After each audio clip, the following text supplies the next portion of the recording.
Hello, everybody. We're live. Happy Valentine's Day. I made a fun Candy Hearts background just to celebrate. And then Cher is here with the Happy Valentine's Day. Thank you. Thank you. So today we are going to be doing some editing.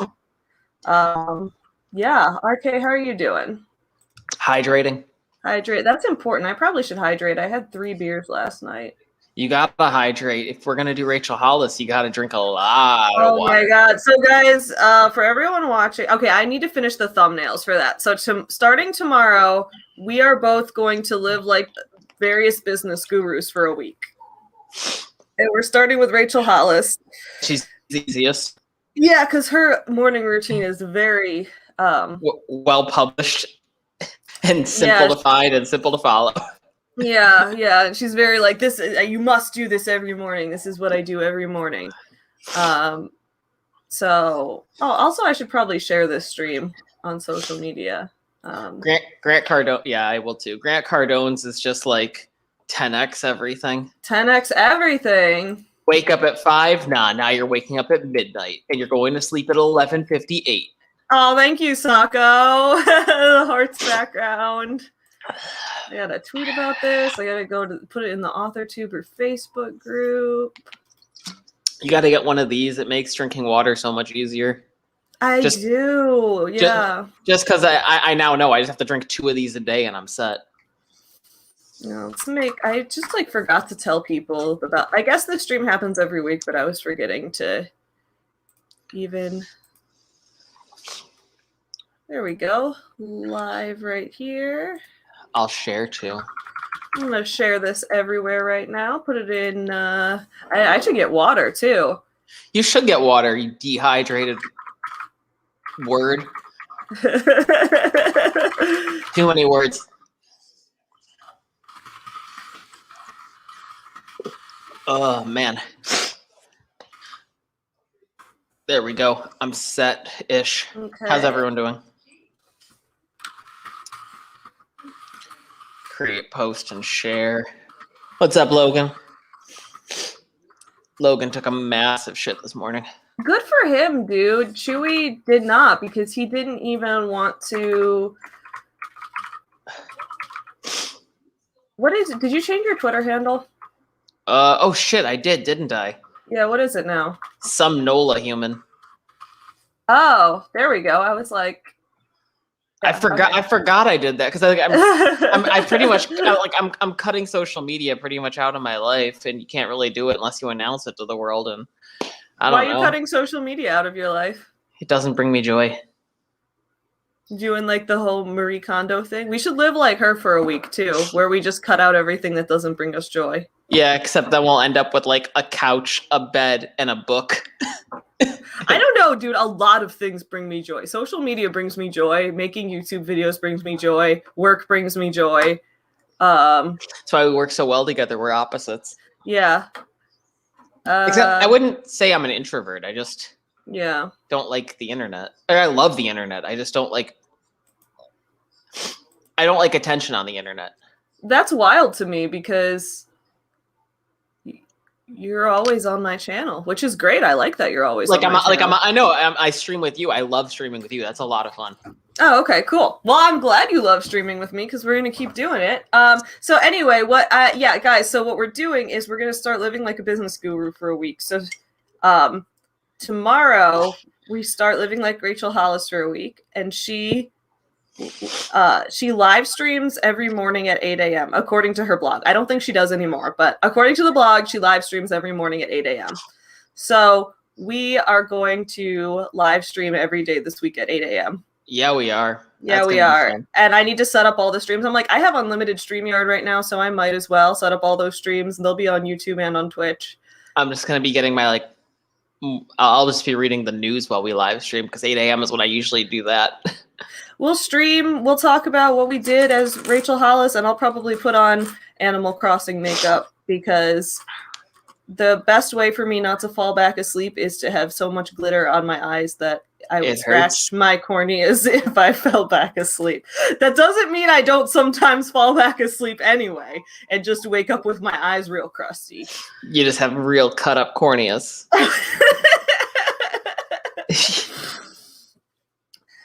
How's everyone doing? What's up, Kitty? Everyone? What's up? Hey, Stop Kitty. picking your nose. What's up, Sako? Yeah.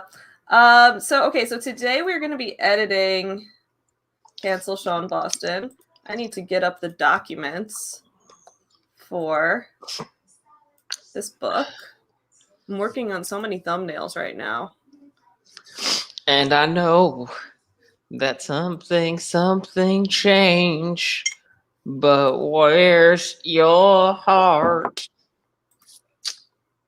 Y'all, I've got my Boss Babe mug. I should drink out of the Boss Babe mug every morning when I'm a business guru.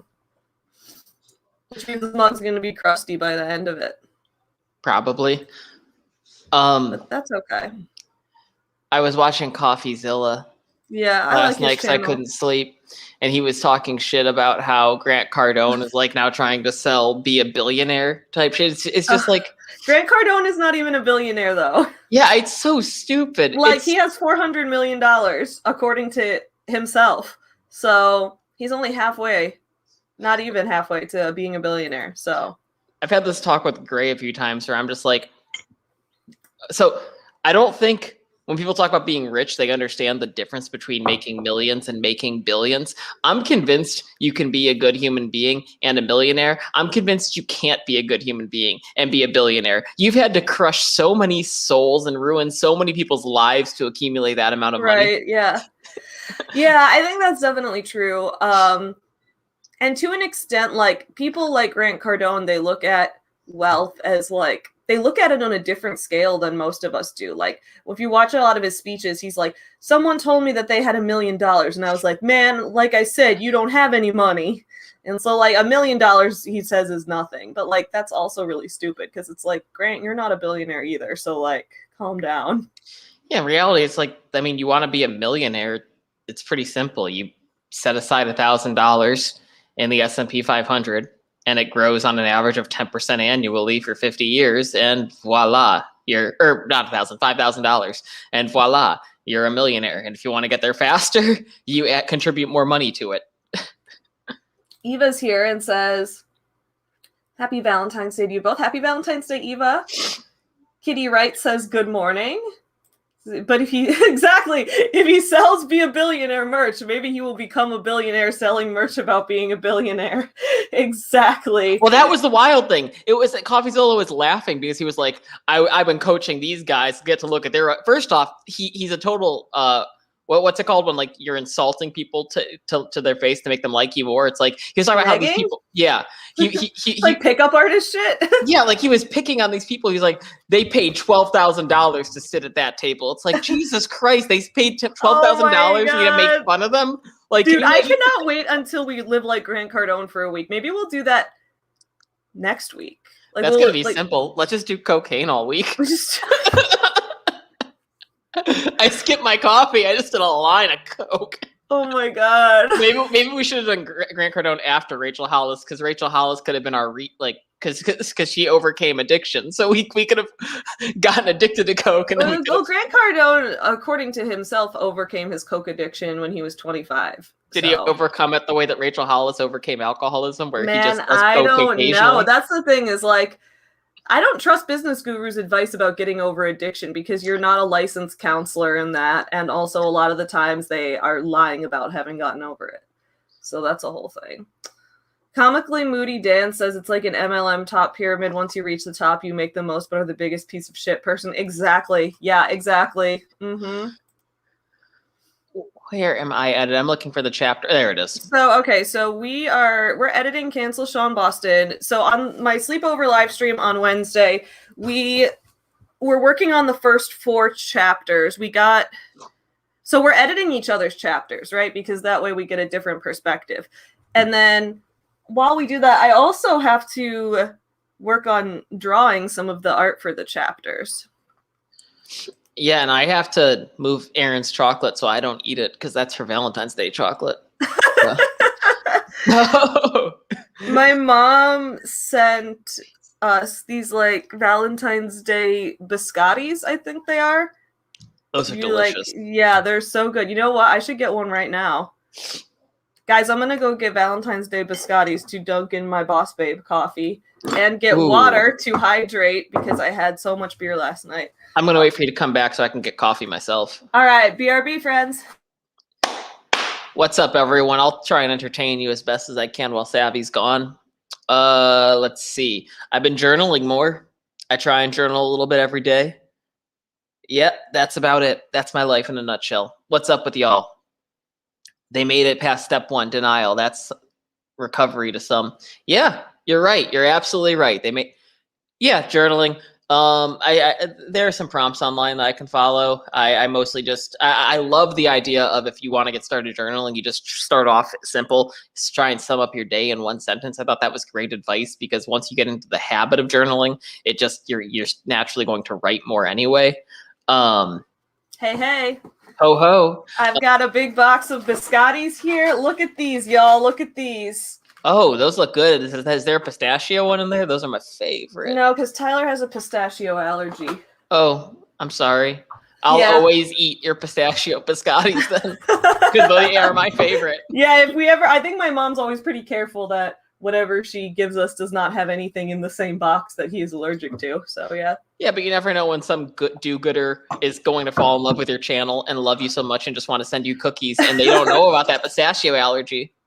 Well, if anyone's watching this and wants to send me cookies, please do. And avoid the pistachios. No pistachios, though. I don't know what flavor this one is, but it looks really good. The texture reminds me of like cookies and cream ice cream. So I'm going to dip this in coffee and try it out. And then when RK gets back, we are going to get to actually editing this novel. Oh, that's so good. Happy Valentine's Day.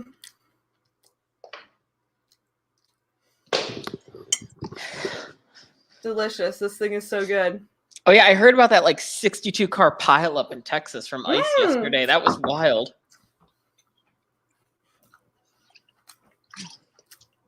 And sad. Very sad. Oh my God. I didn't know about that. That's horrible. So the thing that sucks about water, it doesn't suck about it, but I get really cold after I drink a lot of it because I know it like regulates your body temperature. And whew. Dude, I hate everything about drinking water. And I shouldn't because it's necessary. But like, it's one of those things where I'm like, when I drink water, it makes me have to pee. And I hate having to pee and I hate drinking water. So in my mind, I'm like, why wouldn't I just not drink water and not have to pee? That way I can avoid everything I don't like. But then I get dehydrated and it's a big die. Problem. But I'm like, also. And when you die, you defecate. And your OCD self is going to hate that. Wait, do you really? Yeah. Well, that's another reason to avoid death. Yeah, you got to live forever now. I have to live forever so that I never have to poop. Can you imagine someone with your OCD being an assassin and every time they kill someone, they have to like get out quickly before they shit themselves? Is that every time someone dies, they poop? Is that a thing? Like every person, like, so everyone I know who has died has pooped right after death? Pretty sure. Oh, I wish I didn't know that. I just ruined existence for you, didn't I? I mean, existence was already ruined for me. Sammy has to go find God now. Good Lord. I wish I didn't know that. Oh my God. I'm sorry, Sav. But like I said, now you can write a book about an assassin with that OCD and make it a comedy. Maybe I will, dude. I might. That's kind of, I might, like, I could see myself doing that. I kind of love that. You're haunted by the farts of all your victims. Dude, that would be me. Take this, dictator. No! Savvy has to go find God now. Guys, I'm seeing this as a graphic novel. This is a graphic novel. That's Savvy has to go find God. Savvy the assassin is haunted by the farts of her victims. Guys, oh my God.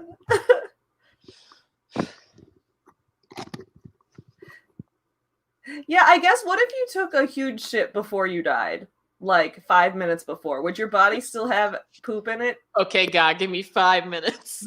Like, don't kill me yet. Let me go poop real quick so that it can be hidden away from the world. I don't want the world to see my poop.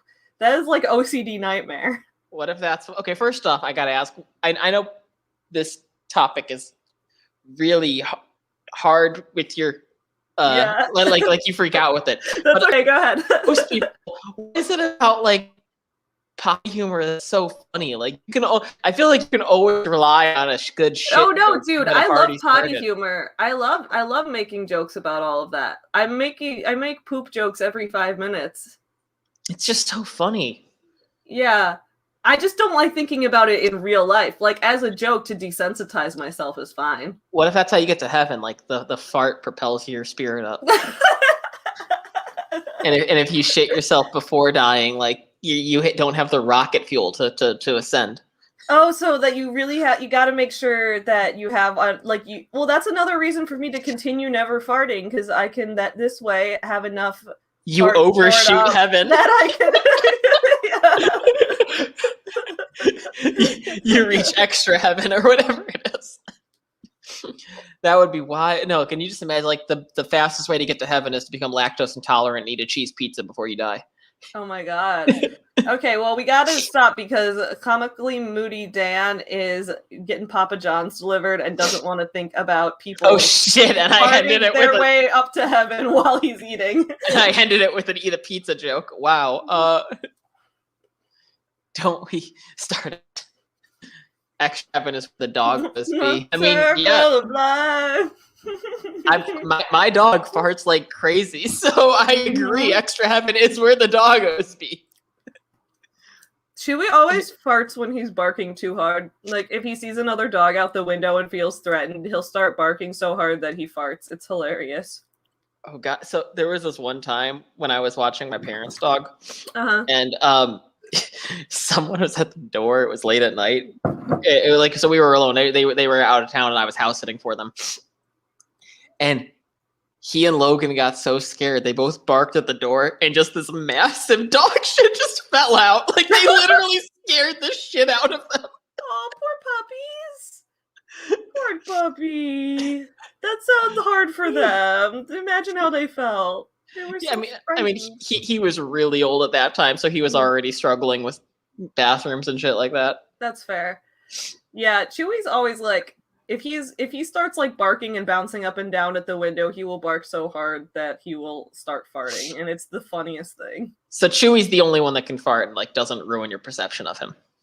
Tyler can too, because I'm in love with him. That's how I know I'm in love with someone. If they fart and it doesn't trigger my OCD, that means I'm in love with them.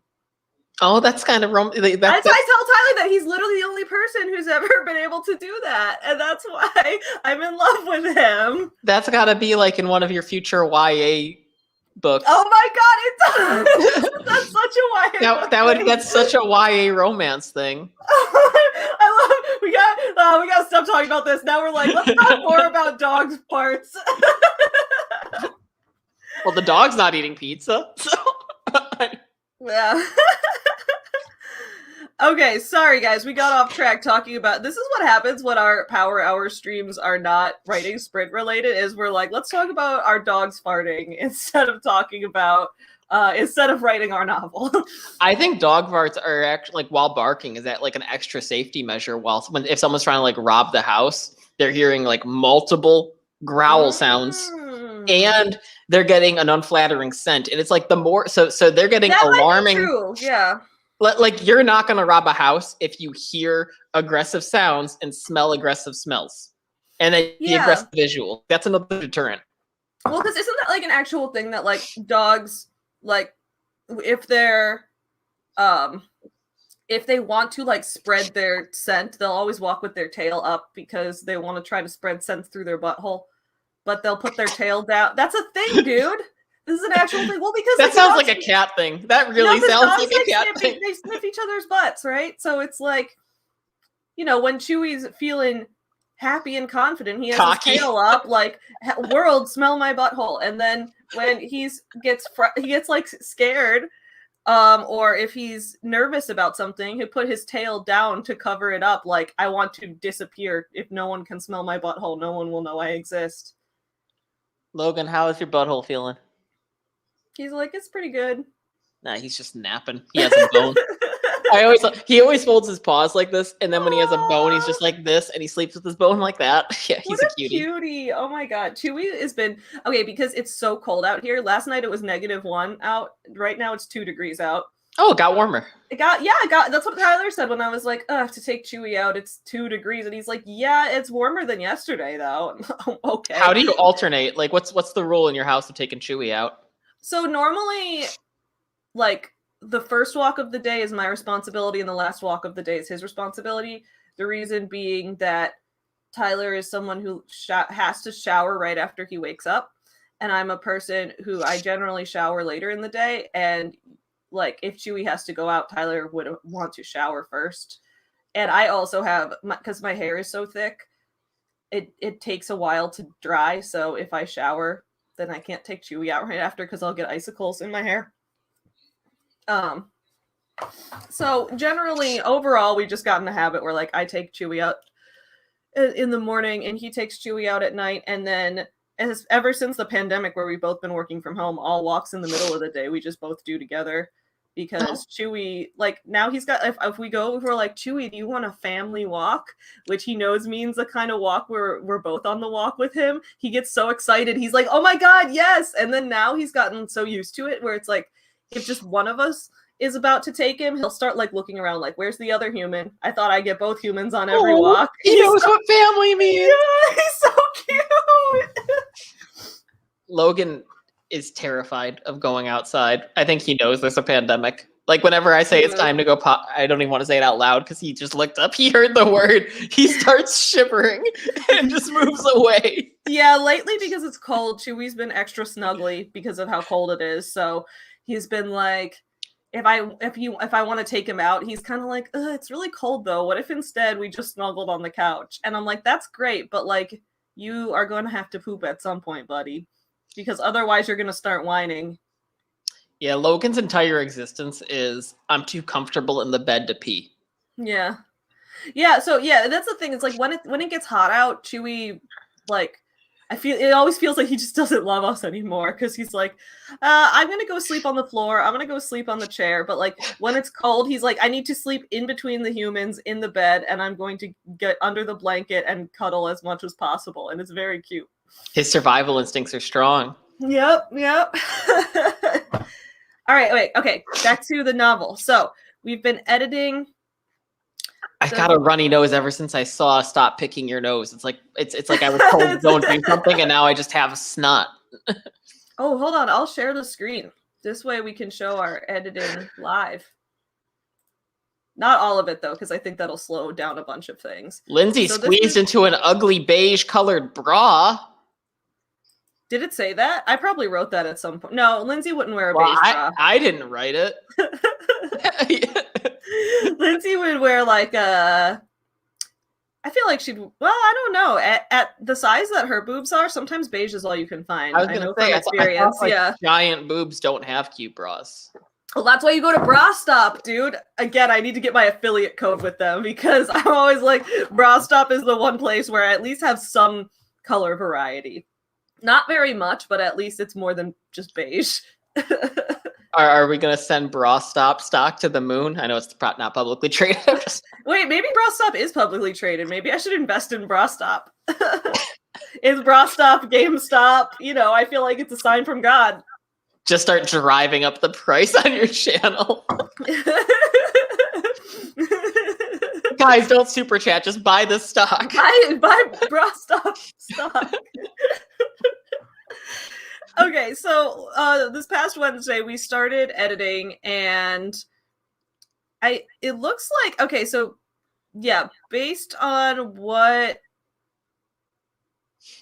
Yeah, fuck Chad. Put on Chad's old sweatshirt. Chad is stolen after they broke up. Fuck Chad. Dude, Chad is the worst. I'm thinking no, wait. In the next book, I might have Chad cheat on Tony. Wait, Chad's gay? No, Chad's pansexual. Did everyone in our book that ended a relationship find someone of the same sex to replace their previous partner with? I think so, yeah. Yeah, dude. So there's this whole scene where Lindsay's on a call with her family and she's like, can we stop having Chad show up on all the calls? And her mom's like, Chad and Tony are in a relationship now, Lindsay. And then she's like, I didn't even think Chad was gay. He cheated on me with all these girls at Starbucks. I would have thought that he was not gay. And Chad's like, I am actually pansexual. Please do not erase my pansexuality. He took the moral high ground after cheating? What a dick. Dude, Chad is a dick. He also gave Lindsay crabs one time. There's a whole thing about that because he worked at a Starbucks and he fucked all the female customers in the back room. Is the Chad's backstory? Dude, fuck Chad. Chad. He has crabs. That could be the next book. I see cancel Chad as the next book. It could just be fuck Chad. Fuck Chad. She shimmied into a pair of pajama pants. Man, you're just really describing yourself right here. I don't even know what page you're on. You put in so it's 2 paragraphs of clothes, and it's not like she looks cute. It's she found a bra, sweatpants, and a hoodie. That's me. I'm like, where the fuck is my bra? My boobs are gonna weigh me down until I fall over otherwise. And then she headed towards the elevator. That's right, because you don't take the stairs. Oh, here we go. Voluptuous chest. Here's what you wrote in my chapter. I originally had Lindsay saying Lindsay would yell at passersby, come look at my punk kitty. And then you wrote, and push out her voluptuous chest. And then I added a comment saying, yes, I put voluptuous.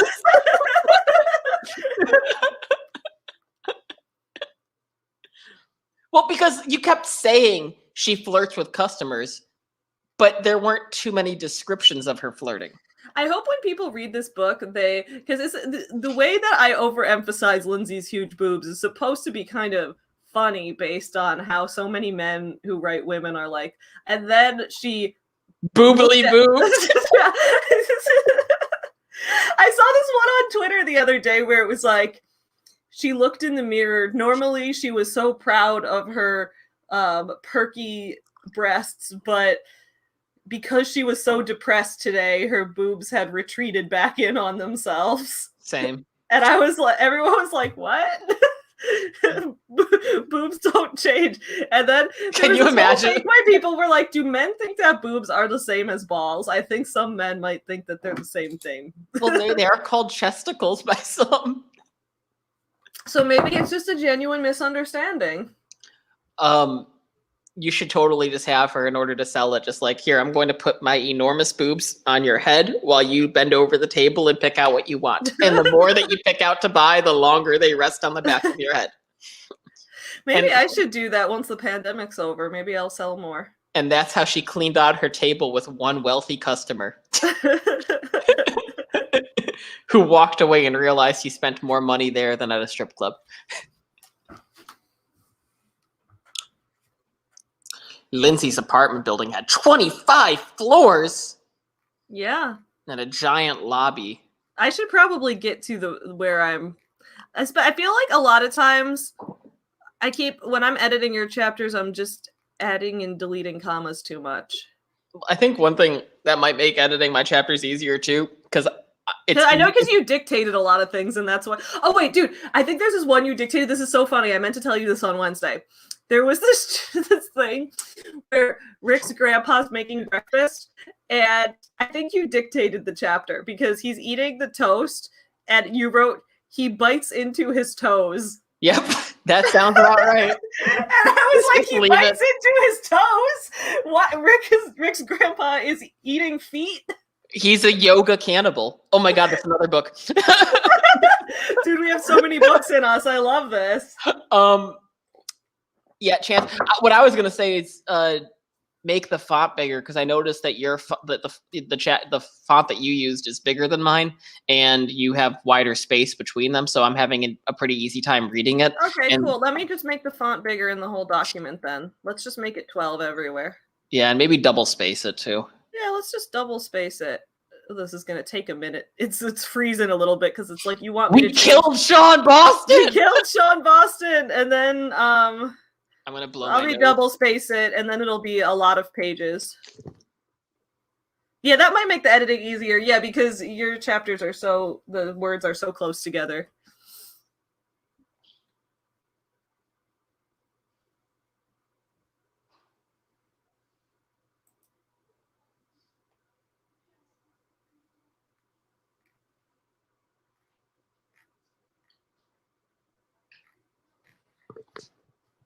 I love how it's that time of year where it's totally normal to have a runny nose because the weather is incredibly cold, and your first instinct is, do I have COVID?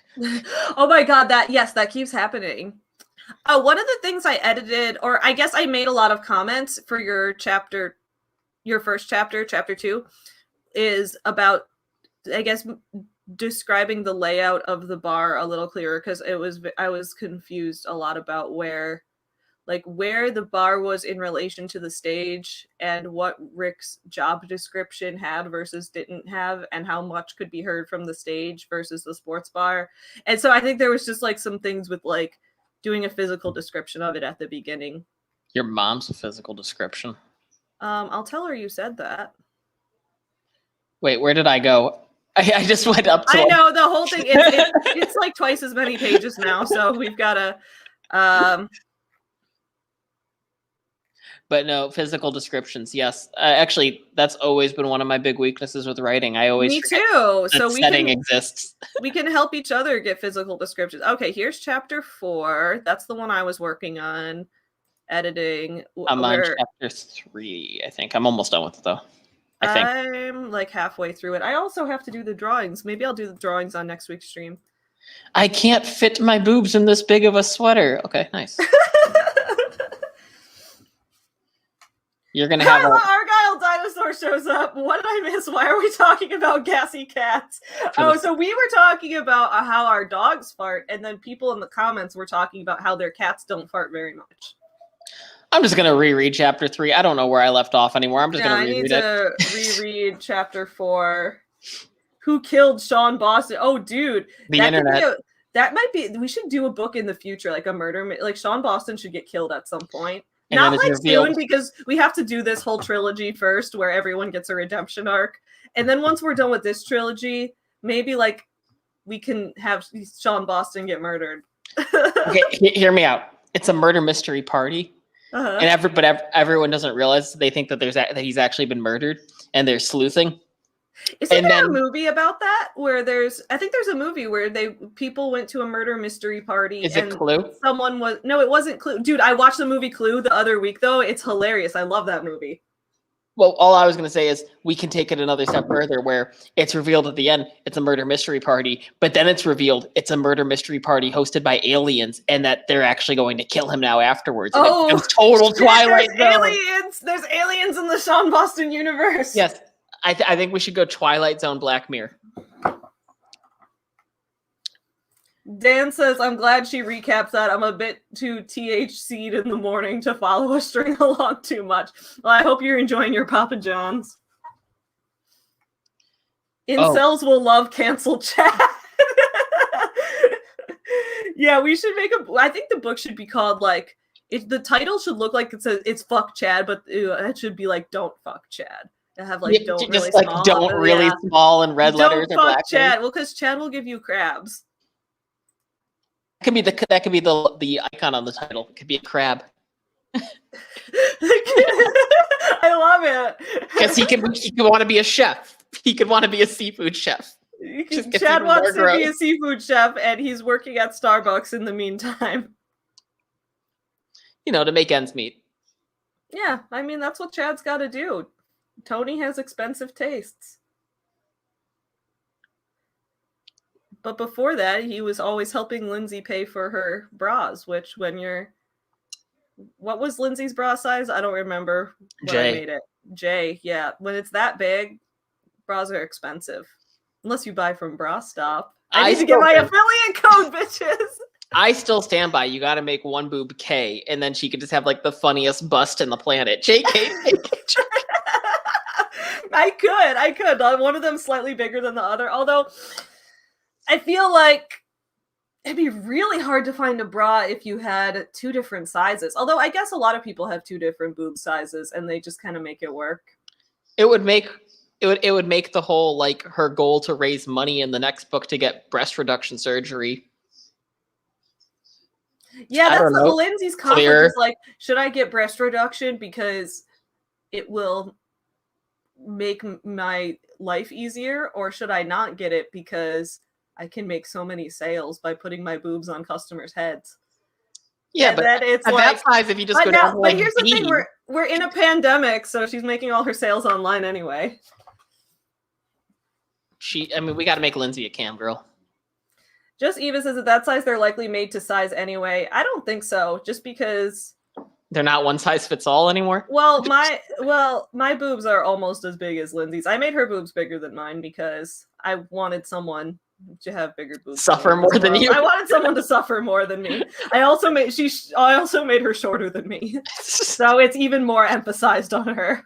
She just walks around like this, just bent over all day. Sage is running through to drop a like. Thank you, Sage. You know, it'd be funny if you put a mask on the back of her head and had her walk like this with her boobs out, and then you could like make it so she looks like the Hunchback of Notre Dame. Oh, she puts like a hood up like that. That could be like a cosplay, dude. She could do that at the next convention that happens after the pandemic, which who knows when that'll be because it hasn't even happened in real life yet. The next pandemic or the next convention? Who knows? Okay, wait. Where was I even in chapter 4? Oh, I think I was getting into the point where Rick's about to have the flashback where his grandpa beats him up.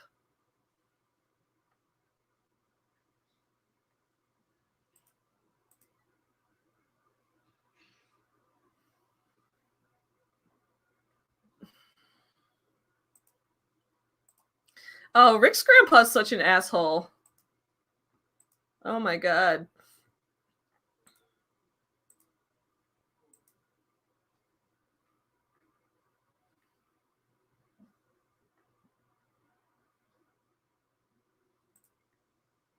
Okay, I was here. So, y'all, I'm at the point editing where Rick's grandpa is about to beat him up. That's where we're going into right now.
Oh shit, I'm in editing mode and not suggesting mode.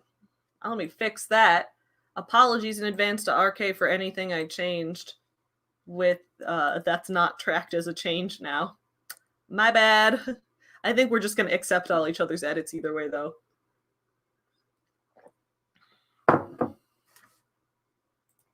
All right.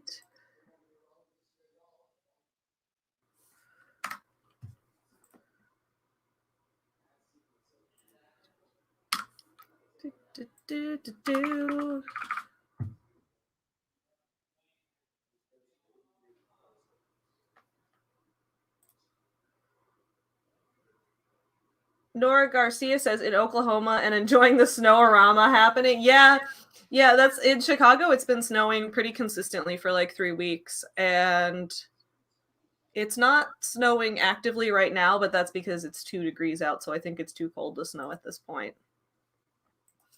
All right, so Rick's grandpa's going to beat him up. Grandpa hopped into the truck and reached into Rick's pocket. Oh, Grandpa's about to steal Rick's college class schedule. Grandpa's such a dick. Hey, I'm at the part where Rick's grandpa is about to steal his class schedule and beat him up. Nice. Yeah, guys, Rick's grandpa's a dick. I hope no one takes this book too seriously and is like, wow, Rick's grandpa is really a dick. He's problematic. Cancel Rick's grandpa. I mean, we could cancel his grandpa in another book. We can cancel every single character at some point. Every character deserves to get canceled in this series, and that's kind of the message. No one's truly free from being canceled. We're all terrible humans at our core. Unless you escape Actually, that's how Rick's grandpa can escape it. He can be like, oh, I'm canceled? What does that mean? And then Rick can explain it, and he's like, okay. And he just goes about his day as normal because he's not plugged into the internet whatsoever. And that's the thing, too. It's like, if you... I'm always worried about getting canceled online, and I don't even know for what. I try to be a good person, but, like, you never know. I think the best way to handle it is to immediately continue doing what you're doing.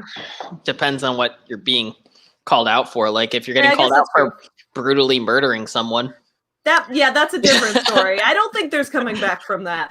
But it's like, if you're getting called out because you said something mean or because, like, I don't know. I don't even know what an example would be. But, like, there are certain people on the internet who have gotten canceled within the past year and have moved past it and are just fine now. Why did I modify it with brutally? Is there a politely murder someone? I politely murdered them. Cece is here and says, happy Valentine's Day. No snow here in Charleston, but it's been raining for days. Oh, that sounds way worse. I prefer snow to rain just because it's easier to walk Chewy in the snow than in the rain. And Chewy prefers it too. All right, so Grandpa hopped into the truck and reached into Rick's pocket. More description. Maybe a broken key. Or cracked screen. Yeah, there's sometimes I'm just like clarifying because there's a lot of description of physical, like Rick and his grandpa are doing this, and it'll just be like, he did this to him, and then he did this to him, and I'm just clarifying which he is Rick and Grandpa in some of the cases. They're both he's. Yeah, I know. I know you know him.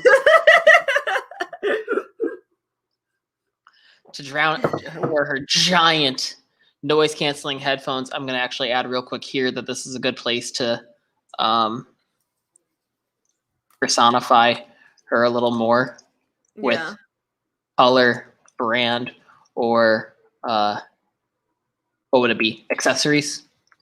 Like, I feel like she could be someone who has those kitten headphones. Yeah. Oh, Lindsay definitely has kitten headphones. She was listening to a new musician she just found recently named Shawn. Boss, I'm going to get rid of that just. You don't need that just. Yeah, I think there needs to be some more like location descriptions during Rick's fight with Grandpa, because they're moving to a new apartment. They're in the moving truck, and I guess it's not clear like when they're sitting versus when they're standing versus when they're in the truck versus when they're in the apartment moving. They're always kneeling. They're just always kneeling. They're always kneeling. Grandpa never gets off his knees. That's how he. Oh gets my the god, bread that's dirty. Cancels. Oh, I wonder if Shawn Boston's grandpa. Oh wait, Council of Geeks is here. Oh my goodness, I love your channel, Council of Geeks. Council of Geeks is one of my favorite channels, and you're here in my chat. That's amazing. I'm honored. The slow slog of editing, such joy. Yes, we're editing. We've written this entire book live on stream. We're editing this entire book live on stream, and then when the book comes out, if you've watched every stream, you will probably have had a lot of spoilers, but that's okay. Well, you know, it's Valentine's Day, so we thought what better way to celebrate than to go online and edit a book. Shawn Boston goes incel. I don't know. Shawn Boston, maybe. Maybe after he gets canceled, he loses a bunch of romantic prospects. Although in book 2, we're gonna have him get together with Elise Shiloh. I'm gonna go check out some Council of Geek videos when this is over. Council of Geeks channel is amazing.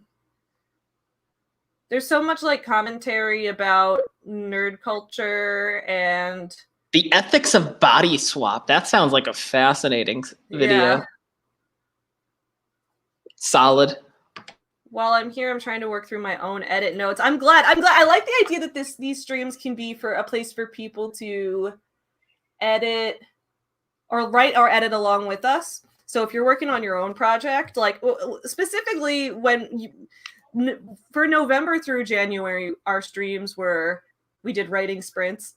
We're not doing sprints anymore. I have more fun when we just talk the whole time. Same. I also think there's something about editing where I feel like you can welcome more, I don't want to say distractions, but crowd noise. I think that's a better way of putting it. Yeah, because when we're writing it for the first time, it's like, okay, I got to get these words down. And if someone says something to me, I'm going to type the wrong thing. And you're going to say that Rick's grandpa bit his toes. Okay, but I'd say that even if I was fully focused too, because it's just a funny image. I mean, Rick's grandpa's an Ouroboros now. Every great book needs symbolism. And so now he represents the internet eating itself. And that makes sense because Rick's grandpa is the older generation. And it's like Rick thinks, oh, grandpa's the older generation and he is so, outdated and mean to me and awful. My generation is more woke and better. But that's not true because the internet is eating itself from the inside the same way. I don't want to write a yoga cannibal book. I want to pitch it to Netflix and make it a show. It can be the next Santa Clarita Diet. Dude, cancel Shawn Boston would be an excellent Netflix series. I'm just going to say it. What we're writing here would be a great Netflix series. Netflix, if you're watching. You green light everything, so just green light this. Like, have you seen fair, like, we still should actually make the cancel Shawn Boston web series. Since the whole book takes place on the internet, we might as well make it a web series that we film remotely. This is a very fine I don't know how to. I apologize if I mispronounce your name. Is it Zilla? Just let me know. And this person says, this is the first stream I caught. I've been here for 5 minutes, but I guess I must stay now. I'm so glad you're having fun. We're addictive. We're addictive. You got to hang out with us. Well, for people who are just getting here now, RK and I are going to be streaming every morning this week at 8 a.m. because we're living life like a different business guru for every upcoming week. So this week, we're living life like Rachel Hollis, who live streams at 8 a.m. every morning, according to her website. So we're waking up at 5. We're working out. We're taking our kids to school. Since neither of us have kids, we're going to take our dogs to school. And then we are going to live stream at 8 a.m. So you'll want to be here for that. Rivy is here. Hey, Rivy. And Cher says, Rick's grandpa has those rosy cheeks from drinking and a rash on his privates. Wow, that is descriptive, dude. That is descriptive. We didn't even, you've got your own, headcanon for Rick's grandpa. Y'all, by the way, if anyone wants to write fan fiction about cancel Shawn Boston and this universe, please do, because, yeah. We're going to have a competition. Winner gets $10,000. Minus, probably 9,900 of that, but still. Yeah, the winner's going to get, in reality, the winner will get some merch. Rivy says, I just woke up and had weird dreams. Dude, I had the worst dreams last night. I had a dream I was pregnant. And it was bad because, guys, as everyone knows, being pregnant is literally my worst fear. So in the dream, I was crying and I had to go to the hospital to give birth. And while I was in the hospital, I was having a panic attack and crying. And everybody was calm down. Plenty of people give birth. It's a thing everyone does. It's going to be okay. And I was like, no, you don't get it. I don't want this to happen. Anyway, then I woke up before I gave birth. So that was good. Damn. The CS is one letter in Hungarian, so it's pronounced so it's Chilla? It's a solid name. Chilla. I like a really that. solid That's a cool name. I like that. Eva says, I'm working on a data set while I listen. You are addictive. Oh, thank you. Thank you. Chilla is the perfect name to go with comical moody dance THC in the morning. I love it. I love it. Okay. So you just set off everyone's pregnancy dream salves. Oh my God. Oh, so the pregnancy dream could symbolize a new beginning. Oh, I don't want a new beginning. I'm very happy with my life right now. You want to explore the middle right now. Body horror. Yeah, I think it's a symbol of body horror. Lindsay preferred when songs about love kept it vague. She does. She prefers that. She hadn't had Okay, good. So she's explaining why in the following sentence. She hadn't had any kind of love life since she broke up with Chad the cheater at the end of college. Oh, a lot of C's there. Chad the cheater. Yeah, no, dude, pregnancy dreams are literally the worst. They're literal nightmares, and it's like just as bad as if I have a dream I'm getting murdered. Cher says, I'm painting a self-love portrait as I watched it. Oh, that's wonderful. Dude, Tony's such a dick. Mm-hmm. Tony's a dick, and Tony's the kind of guy who's a dick. Just so if you're new to this, Tony in the book is Lindsay's older brother. And Tony's the kind of guy who doesn't think he's a dick because everyone likes him because he's like, does the bare minimum for what a straight white man has to do, except he's not straight anymore because he's pansexual. So, that's a plot twist later on. So Lindsay doesn't know that at this point. Is he a metaphor for the moderate leftists getting in the way of progress? Yeah, the same way that softcore porn is a metaphor for capitalism in the first chapter. We don't know if this book is deep or not, but we're giving enough material for you to stretch. This book is so deep, dude. It's so deep and so ridiculous at the same time, and that's why I think you're all gonna love it. I'm just hyping this book up because it has so many good quotes in it. Oh, he's such a contrarian. I agree with Rivy. He's totally a devil's advocate. Oh, Tony? Yeah, Tony would be let's just say for the sake of the argument that you've been a naughty girl. Let's just say that he was asking to get murdered. Then what? I'm trying to find some of our highlighted quotes because there's some really good quotes in this The yellow book. Highlights are the ones I've had so far. The bar was especially quiet since the Sabres lost and the celebratory drinks turned to DUI roulette. There's a lot. This chapter has a lot of them. This one. When the food began to come out and still no one came on stage, the casual conversations at the tables turned to a game of I'm Spartacus, only everyone was renamed Refund. I'm Refund. Yeah. Here we go. The mere concept of softcore porn is a commentary on capitalism in its own way.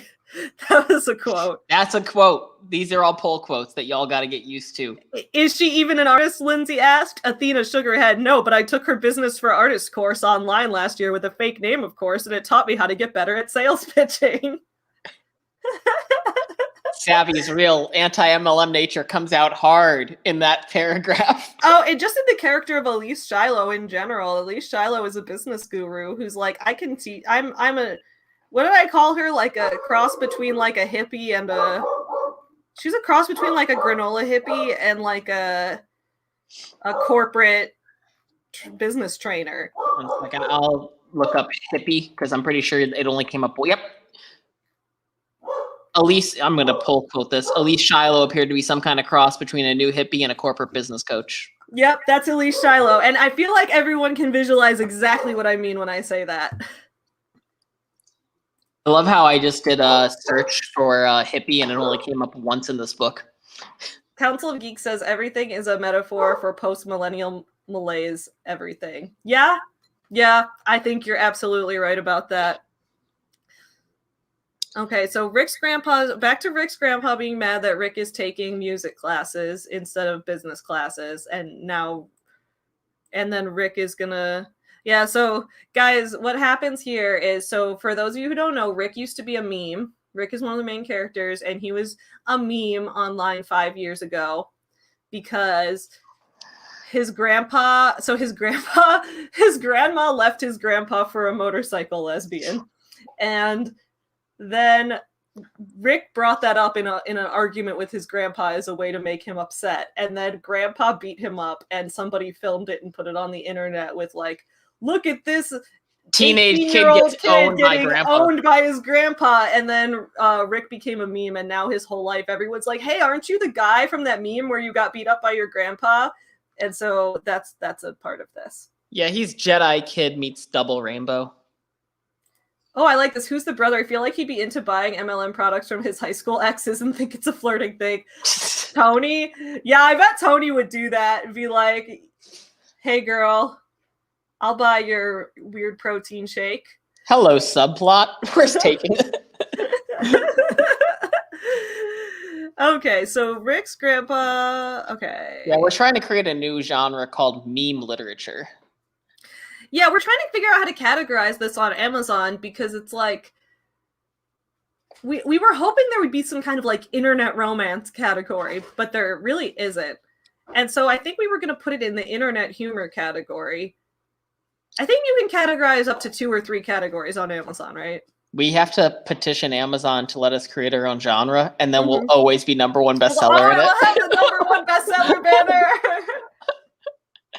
And then we can write how to be a bestseller. Yeah. Make your own genre. And we can write it as Elise Shiloh so that we can expand this universe. This universe is going to get fanfiction potential. Yeah, guys, we got to figure out when we're going to host the fanfiction contest. Now. It's officially started, guys. Go. Now.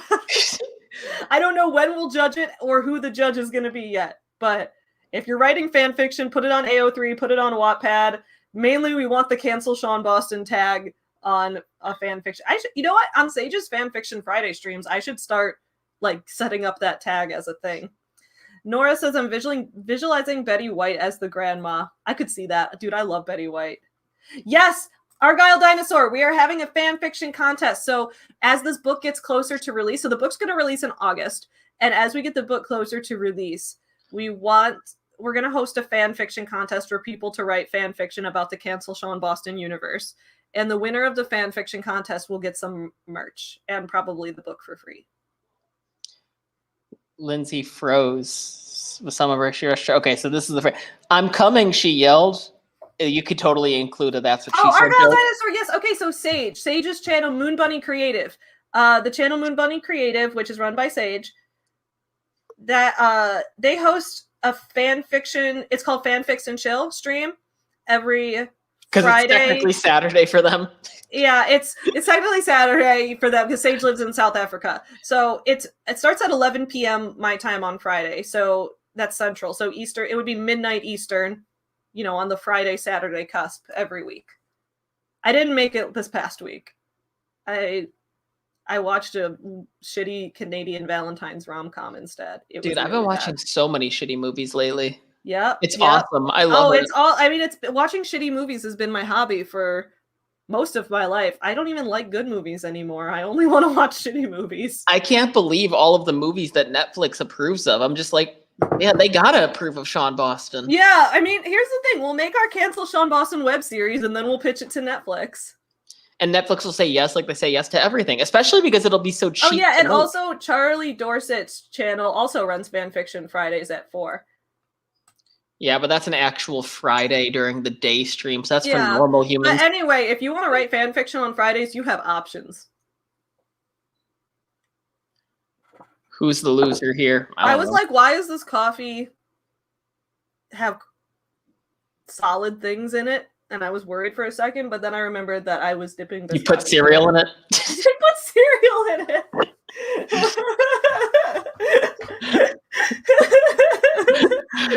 When you gotta rush to work and you need your coffee and breakfast. I bet you that's not bad, depending. Like, I bet you like Cinnamon Toast Crunch or Frosted Flakes would probably be good in coffee. Just Eva. I mean, I don't really make it to that fanfiction stream either because I'm asleep. RK makes it every once in a while, and every time you make it, it's very fun. Oh, you're just saying that. I always you and I stream together so much at this point that I'm like, you've become a staple in my streaming life. Streams they feel empty without you. I really appreciate that. You complete me too, Sabs. Aww, happy Valentine's Day, guys. Too far. Too far? No. Crossed the line. No Valentine's Day. No, but it is Valentine's Day. I know. I was expressing some writing partner love. Some cheer. Some holiday cheer. So, guys, normalize telling your friends you love them. You know what's wild? It feels like it's a time capsule when you DVR a movie and then you go back and watch it. And so I DVR a lot of holiday movies. Yeah. And you always get like the Christmas commercials and you just remember what your holidays were like that year. I love it. We had Devil Wears Prada on our DVR and we watched it last night. And we recorded it when we first moved into this apartment. So that was September 2019. I remember it was on my birthday. Yeah, and because I was hosting the Savvy Business Owner book launch stream on my birthday, and you were not able to co-host with me because you were busy driving across the U.S. Yep. To move to a new place that day. Yep. Well, hey, Aaron, Chewy, what are you doing? And yeah, and so I'm just we were watching it. We were like, oh my god, we're getting all of these commercials for things that happened 2 years ago.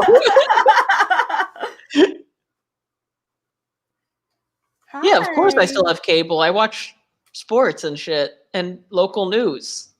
When I wish I don't like when I want to watch sports, I've gotten to the point in my life where like I used to watch sports all the time, but I prioritize like I get so busy and so into so many projects that I can't watch all the sports I want. So what I do is like I prioritize specifically Big Ten college football games, and that's it. And I just don't watch anything else. And when I watch them, I find someone's like shitty YouTube stream for it. So you don't watch the Cubs or the White Sox? You don't watch the Bears? I used to watch the Bears and the Cubs all the time. Here's the thing. It was more fun to watch before the pandemic, right? Like I used to love watching the Cubs in a sports bar. I used to love going to Cubs games. I've never been to a Bears game because they're way too expensive, but I used to love watching them like while getting some hot wings or something. Like that was my favorite thing to do is like get some wings, watch the Bears on the TV. Like that was like a perfect Sunday. But now there's just that doesn't exist anymore. And like the thing is like Tyler hates watching sports. So I would have to either do it by myself or with my dad, which is great. I love watching sports with my dad, but again, we're in a pandemic, so it's not like I just can see tons of people all the time. Well, okay, Eva, Eva, who lives on the other side of Illinois and has different sports opinions than me. Do you watch Blackhawks at all? I mean, Chicago. You have teams that actually win, so yeah, no, dude. Chicago sports are great. I don't really watch the Blackhawks. My mom really likes the Blackhawks, but I'm just not that invested in hockey. I liked it when I was younger, but I've just again, it's the thing where it's like there's so much to watch, and then I'm also like a lot of people are always like, Savvy, how are you juggling so many projects and doing so much work? And it's like, well, I kind of just let go all the other things I used to like before. This doesn't bring me joy. Oh, Cartridge Gamer's a White Sox guy. Yeah, I'm a Cubs fan. I've got this Cubs glass that I'm hydrating out of. I followed the Blue Jays this year because they were playing in Buffalo. So I felt that connection to them. And I also like Vlad Jr. Eva's a Packers fan. And a Blues fan and a Cardinals fan. I will say what I used to do all the time was I would wear, I have one of those cheesehead hats, even though I hate the Packers, but I have a cheesehead hat because when I was in high school, the first time I made it to debate team nationals, the nationals were in Wisconsin and it was really exciting. So I decided to get a cheesehead hat to commemorate going to debate nationals in Wisconsin. So I would you have to go to nationals. Whenever the Bears and the Packers would play, I would always wear my Bears jersey with my cheesehead hat out in public, and people would always get very mad about it, but I would enjoy that because I thrive on attention. So it was a great way for people to look at me and be like, you are so controversial right now. That's the thing. Writing Lindsay as a character was very easy because I'm like, she thrives on attention, good and bad. So does Shawn Boston. So do I. Like, I get it. I like that Argyle's a Saints fan. Saints fan. Yeah, I mean, RK is too. I like the Saints just because I live down here now, but I'll always be a Bills fan first just because I grew up with them being my team. Same thing with the Sabres, though I found it easy to divorce them because they fucking suck all the time. And then I'm obviously a Pelicans fan. Those are my big three. And then I watch UFC. Yeah, at this point, I mostly watch Big Ten football, and not even all the time, just because I just so much is going on in my life, you know? So I don't pay for cable, and I just kind of find shitty streams when I can of it. Do you watch? Do you mostly just watch shitty movies? Lindsay quickly grabbed a throw blanket, wrapped around her naked. Okay, I remember where I am now. I read this. Okay, so yeah, Rick's grandpa's about to beat him up. Okay, so yeah, I added this Francisco description because I thought it would be good to like give him a like because I don't know, he said something about Jesus Christ or something. I just thought let's make him actually religious. So I could see Francisco being a religious dude. Francisco with a name like seems Francisco? Like a Christian to me. Yeah, he's just gives him an extra layer. All right. My new merchandise. Okay, wait. He saw two people waiting at the intersection watching the blow up as cars honked at one another. What is this? I don't know what you meant by this sentence. I don't know what I meant by that sentence. He saw two people waiting at the intersection waiting for the fight, probably. Oh, so the two people in the cars. He saw two people waiting at the intersection. Let's say both of... Nobody else's deliveries can fit in the front. Okay, this is where Lindsay goes to Pack Daddy. You are paying to fix that doorknob. It's no big deal. It's my first semester, and I'm trying to... Oh, wait. Okay, dude, you've got comma splices out the ass in this sentence. Your mom has comma splices out the ass in the sentence. No big deal. It's my first semester. He broken and doorknob in the past. Yeah, that Otter app puts comma splices everywhere. Yeah, I think a lot of this is the result of dictation. That's why I'm using Otter only to dictate my outlines, because they can be a mess. Once Francisco was gone and the door was locked, Lindsay threw the blanket back onto the couch and reveled at her naked beauty. No, you didn't actually write that. Darted over. Rick's grandma had up and left the family a year prior, and his grandpa spent most of Rick's senior year preparing to sell the home he'd had for 4 decades and made Rick promise he would never... Wait, okay, this is a very long sentence. This recurring. It could be funny. I think it would be funny if Lindsay kept track of time by how much underwear she had clean. Oh, I love that. That's a great idea. Because you have it right here of she didn't know when the last time she did laundry was. I think this would be a really funny recurring thing for her. Where she was like, how long ago was it? And she checks her underwear drawer. Must have been 2 weeks. Okay, yeah, so his grandpa spent most of Rick's senior year preparing to sell the home he'd had for 4 decades. Let's say the home they'd shared for 4 decades. That's beautiful. The home they'd shared, but now grandma left his ass. That's less beautiful. That's gritty. You're adding so much texture. Why don't you just wear a sweater? Mamma mia. Is this Francisco still? Yes. Lindsay and Francisco. He has to. Okay. I think Francisco needs to talk more with his hands. Okay. As long as I don't get accused of Italian stereotyping and also get canceled. You'll absolutely get accused of Italian stereotyping and will get canceled, and that will help sell the book more. Oh, okay, great. So the more controversy I get myself into, the better this book will sell. Yeah. I mean, I think that's basically the whole idea of the book. I don't know why I do. You want to get really canceled? Make Francisco magically become a part of the mafia. He says his Italian name out loud once, and he just gets scooped up when he's like, okay, you're now in the mafia.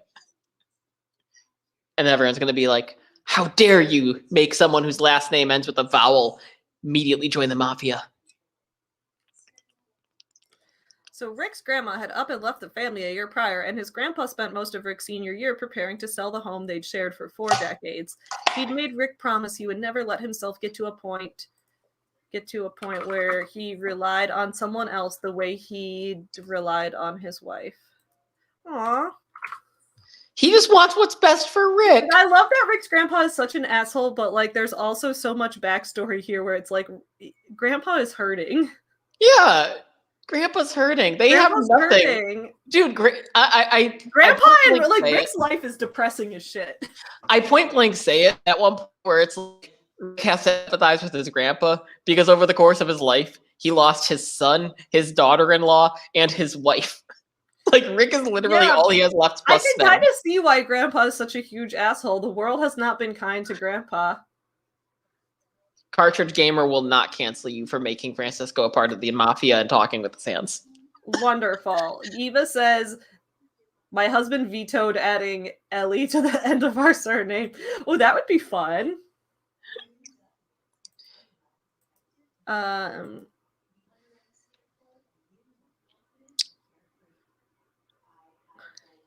Okay, Grandpa. Wait, when Grandpa says, "I don't think he can," I don't think I can do this. What is he referring to? What is this? Life. He grabs the gun from the car and aims at it. So Rick's grandpa is just feeling like giving up. Yes. Maybe. I don't know. I don't think I can do this anymore. Living, he confessed. He walks to the bridge that wasn't there a second ago and contemplates jumping. Rick doesn't realize that they all of a sudden teleported to San Francisco. But when Rick went to midterms, oh, it's one word. Okay, cool. But when Rick went to hug him, I can't fit my boobs into the sweater. She replied. I love that. This is such a nice contrast where it's like, I'm like, Rick's grandpa says, I don't think I can do life anymore. Rick tried to hug him, but grandpa locked himself away alone in his office. And you're like, I don't think I can fit my boobs into this sweater. Like, this is just such a fun. Lindsay complains about, I mean, I know that this is real because she complains about her boobs constantly. I mean, I had to do it. I'm like, if I'm going to write a character with huge boobs, I have to inject my own feelings into it. No, this is great. It's going to really stand out. You're not sexualizing boobs except from the outside perspective. On the inside, it's like Lindsay, fuck everything. Yeah, and Lindsay's like, I might as well use them to my advantage if they're going to be stuck on me. Why not? Maybe Lindsay should create like a GoFundMe for breast reduction surgery, and she just gets like a bunch of incel negative comments about how she's like slapping God's creation in the face and no woman should get breast reduction, all this other shit.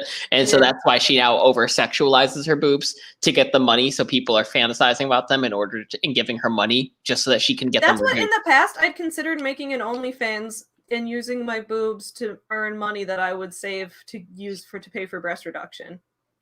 I thought that would be a fun idea, but also I feel like I don't think I should have an OnlyFans just based on my audience and how Forever Home Friends is my thing, so I don't think that would go along with my OnlyFans very well. What if you were like the cleavage guru?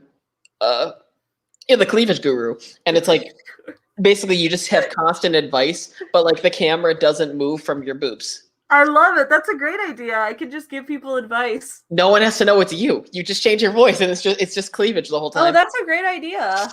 That's a great idea. I'm filled with them. And then the last video can just be you sitting there and be like, "Thank you, everyone. The boobs are now going to be gone."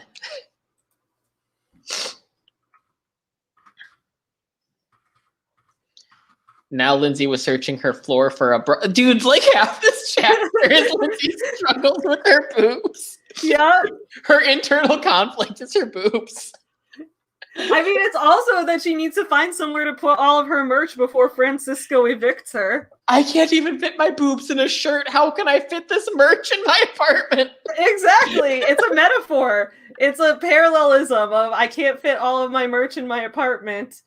And I'm visually symbolizing that by how she can't fit her boobs into a sweater. I'm going to add that as a comment. Metaphor for merch. I mean, it actually could be. You could actually make this chapter really claustrophobic. I think if you increase the descriptions of how little space she had, like have her bumping into tables and shit, and then you have it just be like, she even puts on her hoodie and it's just stretching. Okay, I think there's some places where there needs to be like a transitional sentence. I'm gonna have each. Dude, these descriptors: giant boobs, petite woman. That's Lindsay. At 5'2", managing J Cup. So are her boobs bigger than her? Are they bigger than her? No. They're part of her, so they can't be bigger than her. That doesn't make sense. I don't know. I don't know. Forky, what do you think about boobs? I don't know. Breast reduction in the distant future. I think if we make this more of a not distant future, if we give it like a time, like end of the year, that creates a bit of an internal clock. Or end of the follow, yeah. Or like after the big convention. I'm just gonna say more specific time. Okay, that sounds good. I think in this chapter, when we're getting to the flashback of Rick about to be beat up by his grandpa, I think there just needs to be a clearer transition because there's almost like a little flashback within the flashback. Yeah, there is. Which is fine as long as the transitions are clear of who's talking, and who is where and what time we're in when someone's talking. I think all scene cuts should be Inception. That's a great idea. Business gurus believe in the funnel system. I want to funnel you into these flashbacks. Argyle wants to make an OnlyFans. And Argyle says that Jacob boobs would be bigger than them. Okay. If you say so, I'm 5'6", and see, you got 4 inches. I have H-cup boobs, and they're not bigger than I am, but they're pretty big. But that's a smaller cup and 4 inches taller. That's true. I mean, I wanted Lindsay to have it worse than me, for real. Okay, she's gonna get double J boobs now, just so we can end this debate. Now they're definitely bigger than her.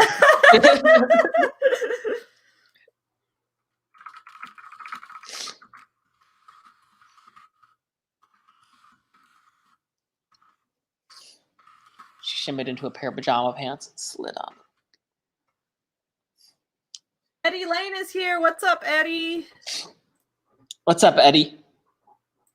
Rick said, it's my education. Then you can pay for it. Yeah. Suck it. Lindsay's apartment building. Fine, I will. And you can move out. Excuse me? You want to study music? Yeah. You can find your own place. Yeah. You tell him, Grandpa. You're kicking me out? I'm teaching you a lesson. I'm tired of digging holes, Grandpa. That's too damn bad. You have to be able to take care of yourself first. Dude, this dictation software is ruining my editing experience. That should always be your top priority. If you really think music can do that for you, fine. I won't stop you, but you're going to have to pay for school, room, and board all on your own. Okay. That's Rick's voice faltering. Okay. Okay, Grandma. Okay. They certainly wouldn't fit in her tiny apartment or her tiny bra. Now does she expect to have a bed to sleep on? He was adding up what he assumed average rent would be and knew even with the financial aid the school was offering, it would be tough. Freight elevator. And if it was anything like the doorknob, it would break.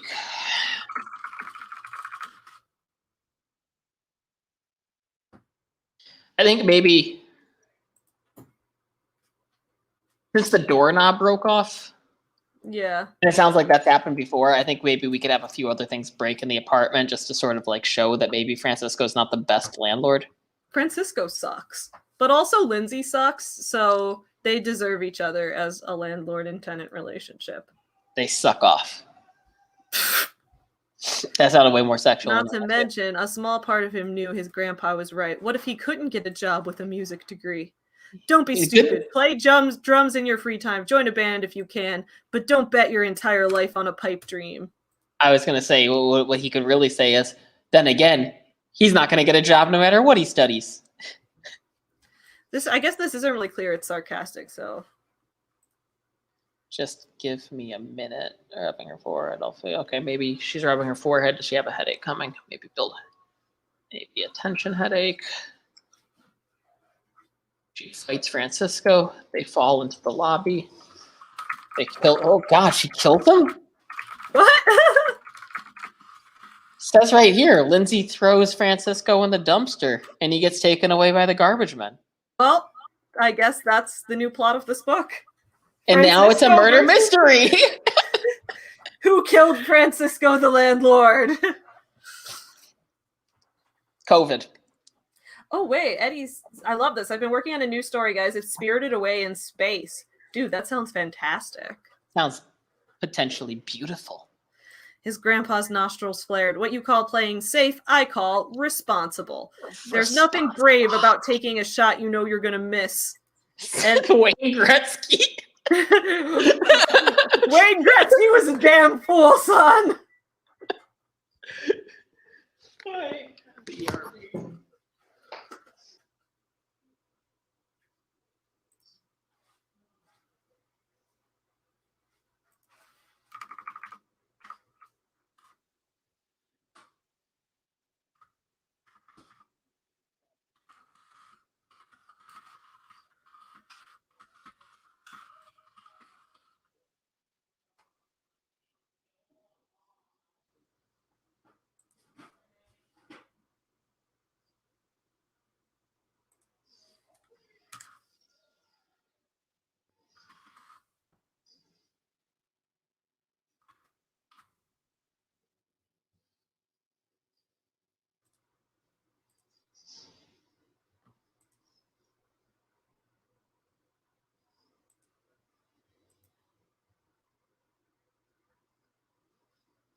Argyle dinosaurs.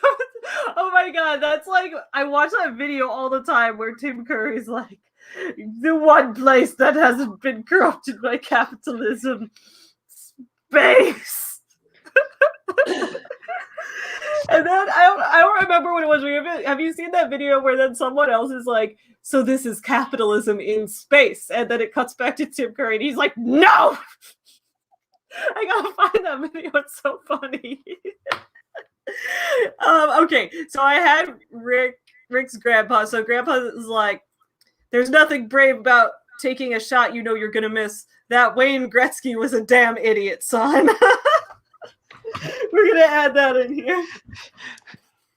And that's when Rick threw the first punch. No one insulted Wayne Gretzky on his watch. He is the chosen one. We're gonna put that in a graphic because that exemplifies Rick's grandpa. So and jaded by life. In Buffalo, because you know it has to be a hockey town like Buffalo or Chicago for that to make sense. Yeah. Or The Office, Scranton. Thomas and Eleanor Drake had an unfinished basement at their house on the other side of the city, where they often stored things.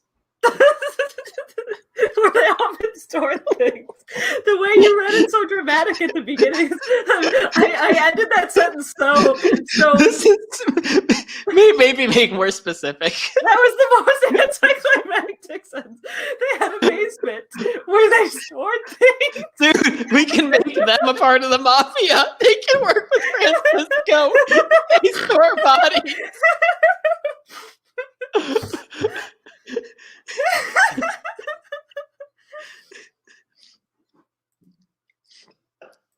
It's where she wanted to store her ex-boyfriend, Chad the cheater. Where they store things. Wow, that was the most anticlimactic sentence I've ever written in my life. It felt like you were building up Thomas Wayne. I was building up to something. I'm like, Thomas Drake had an unfinished basement in his home on the other side of the city where he stored things. Why did I write that? Because you had to move on to the next sentence. I think it was a writing sprint, and I was typing things really fast. And I was like, "Where he stored things." Now let's move on. This is what a rough draft's supposed to look like. We're not publishing it. This is why it's so important. We need people to know how bad rough drafts can be. You heard my shitty lines. It's time we split it. Yeah, It's not even I like love that we can both just call out how shitty some of each other's first draft lines are. Well, it's not even like it's That's shitty. how writing It's is, like, guys. It's never going to turn out well the first time. If everyone wrote a perfect rough draft, everyone would be a writer.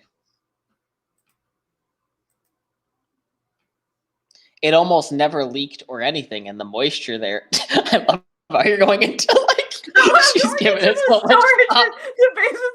The basement almost never leaked. There was not so much moisture.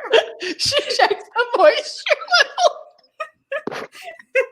Okay, I think this is the thing where I'm just projecting my own life experience because I store my stuffed animals in my parents' unfinished basement on the other side of the city. I store like half of my stuffed animal stock down there because I don't have room here. But it was a thing where it was like we needed to make sure there wouldn't be too much basement moisture because we want the stuffed animals to stay in proper condition. So they're all wrapped in like plastic, and their basement also doesn't have it doesn't leak or have moisture. So you were so excited writing this. It's all caps, so they could store everything. Where they often store things, it almost never in the basement because the basement is where they store things. The all caps got me. You were so excited. I am crying. I am literally crying. Like full on crying. Like my eyes are just, oh my god. They store things there. She could store everything. Oh man. I love it. I love it. I think that should be a poll quote. Oh my god. There was a basement where they stored things. There wasn't too much moisture. So she could store it there. Can I share a totally not related but funny story? Oh, I love this. Okay. So Argyle Dinosaur says, last night my roommate was making spaghetti, so I started rapping Lose Yourself because, you know, you can't live in Michigan and not know Lose Yourself. And my roomie had an impressed look on her face, and she said something about me being able to rap, and I was like, nah, I just know enough to impress white people. Nice. Yeah, that's the question. Did your roomie the one person in Michigan who's never heard Lose Yourself? Or that's a good question. Or yeah. Or was she just impressed with how like your rhythm? Or both. Or all. Man, I have so much saliva from laughing now. Me too. Oh my god, my whole face is moist. It's all the moisture from the basement has moved to my face because I'm crying. You're the opposite of your mom's basement. Yeah, their basement has no moisture, but my face is moisture. You have to go meditate down there now. Okay, so our parents are bad people or anything. Lindsay had watched enough Dr. Phil to know how much worse she could have been. Oh, so this needs to come up again. If Lindsay watches Dr. Phil. Well, I guess Lindsay watching Dr. Phil is like one of those things where like this is why she's so into internet drama, because everyone who used to watch Dr. Phil would now watch internet drama. There we go. I'm adding that as should come up again. Her history of why she likes internet drama stems from Dr. Phil. Sure does. You know I'm right. I always am with you, his grandpa smirked. Oh, grandpa fucking smirking. A smirking grandpa is a dangerous grandpa. But her parents weren't really what anyone would call supportive. Oh, God, they both have such daddy issues. I know. That's why they're so perfect for each other. I bet Shawn Boston has daddy issues, too. We didn't really go into his... I mean, we wrote his backstory somewhere, but it doesn't go that deep in this book. I think we just have to, like... So Rick has granddaddy issues. Lindsay has daddy issues. Shawn has self-issues. Rick also has daddy issues and mommy issues because both his parents left him. They just dropped him off at Grandpa's house and never came back. And then Grandma got run over by a reindeer. If reindeer was love for motorcycle lesbians, the lesbian's motorcycle's name was Rudolph. Oh my god, that's perfect. I love it. She's like, she named her motorcycle Rudolph, and then yeah. And she so every year at Christmas, Comet. when Grandma got run over by a reindeer, comes on the radio, it makes Rick cry. No, that's so sad. So when this book, I think maybe the third book, we'll get to Christmas time. We can make it a Christmas story, and Rick is so depressed about Grandma got run over by a reindeer. We can make a Christmas special. Like Star Wars, we can have them speak a fake language that we just made up too. Yeah, I love it. The Cancel Shawn Boston Christmas special. Still, Rick wanted to yank the corners of his mouth down. They always thought Lindsay's art was a phase. Aw, they both got accused of being in a phase. I know. This is why they can connect. Tony was always the practical one in there. Of course he was. Tony's such a dick. Devil's Tony advocate. Sucks, dude. Tony's like, oh, I went to a 4-year college and now he went to a business fraternity. Fuck off, Tony. Tony was in a business frat, dude. That's probably where he met Chad. Oh, God. Although I think maybe he's known Chad for longer. I can't remember Tony. Dude, you loved caps. You love using caps to emphasize points. I think it's because I'm typing fast and I don't have time to stop and highlight and italicize. I guess I could just do Control-I. It doesn't make a difference. Yeah. The kind of job with benefits. Lindsay barely had a job with benefits, let alone a job. Yeah, Lindsay barely had a friend with benefits, let alone a job with them. Oh, beautiful. That should be a pull quote, dude. That's absolutely a pull quote. We need to start making a document where we put all our pull quotes together, and then we can start making graphics with them on Canva. At the moment, I'm just highlighting them yellow. Yeah, and then we'll find those when we go through. And I know. That's a good quote. That's funny. Fuck off, Chad. But where's your heart? Lindsay, on the other hand, had taken 2 years off after high school and gotten an associate's degree in graphic design. It doesn't have from a 2-year college. An associate's degree implies that. That's true.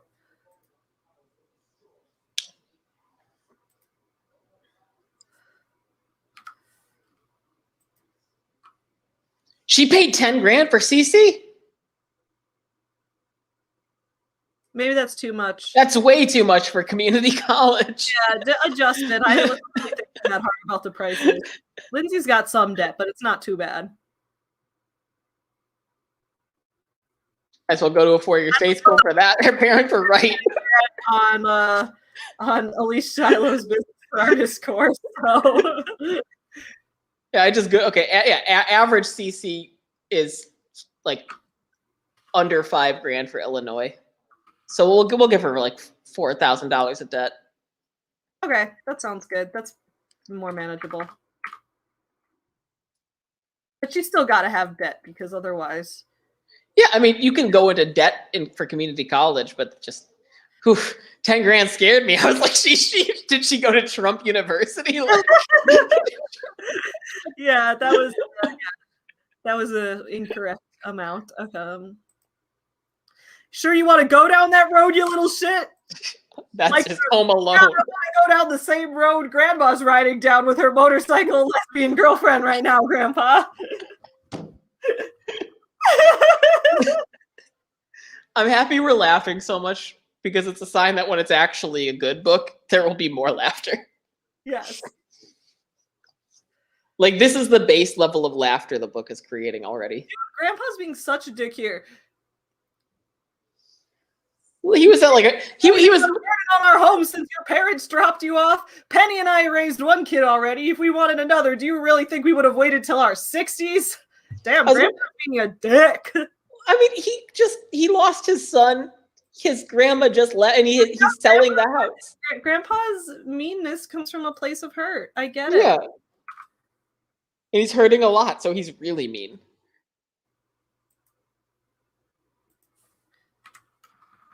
So are you doing okay with, money? I'm going to change this to not you. Just, Yeah. Money? Wait, time out. Her parents try not to show their disappointment. Okay, good. It says not. I thought you said subtle for a second. I was like, wait, what about this is subtle? I don't know. What did I actually say there? No. What you said works. But they always had some not so subtle comment.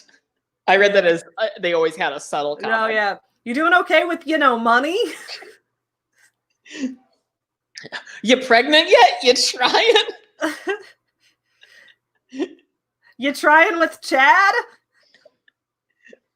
I heard Chad and Tony were trying for a baby. Oh, Tony gets pregnant before his sister. Tony and his parents gets pregnant in the butt. He has a butt baby like Ben Shapiro. And his parents are just like, wow, Lindsay, you're so behind. You're Even so your behind. brother. Your brother got pregnant before you. Oh, God. I feel like that would be possibly the... I think, dude, someone should write that as a fanfic and put it in the mpreg tag. That's as bad as it gets. Like if your brother if your parents really want a kid and the brother gets pregnant before oof.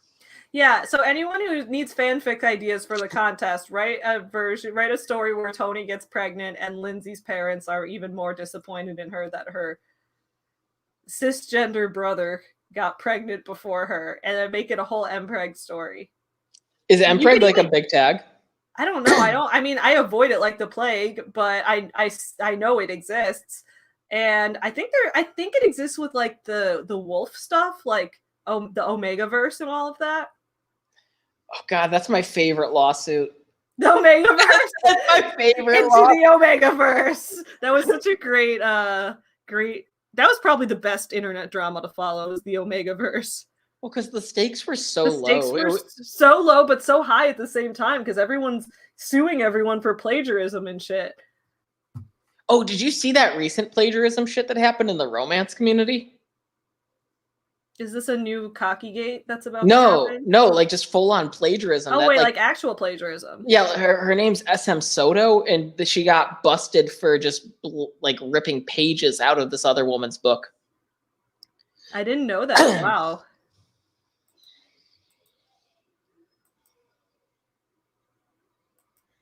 Oh, okay, so the two boys watching from the corner. Okay, I was confused with them versus the people in the car watching at the stoplight. So I think they need to be differentiated.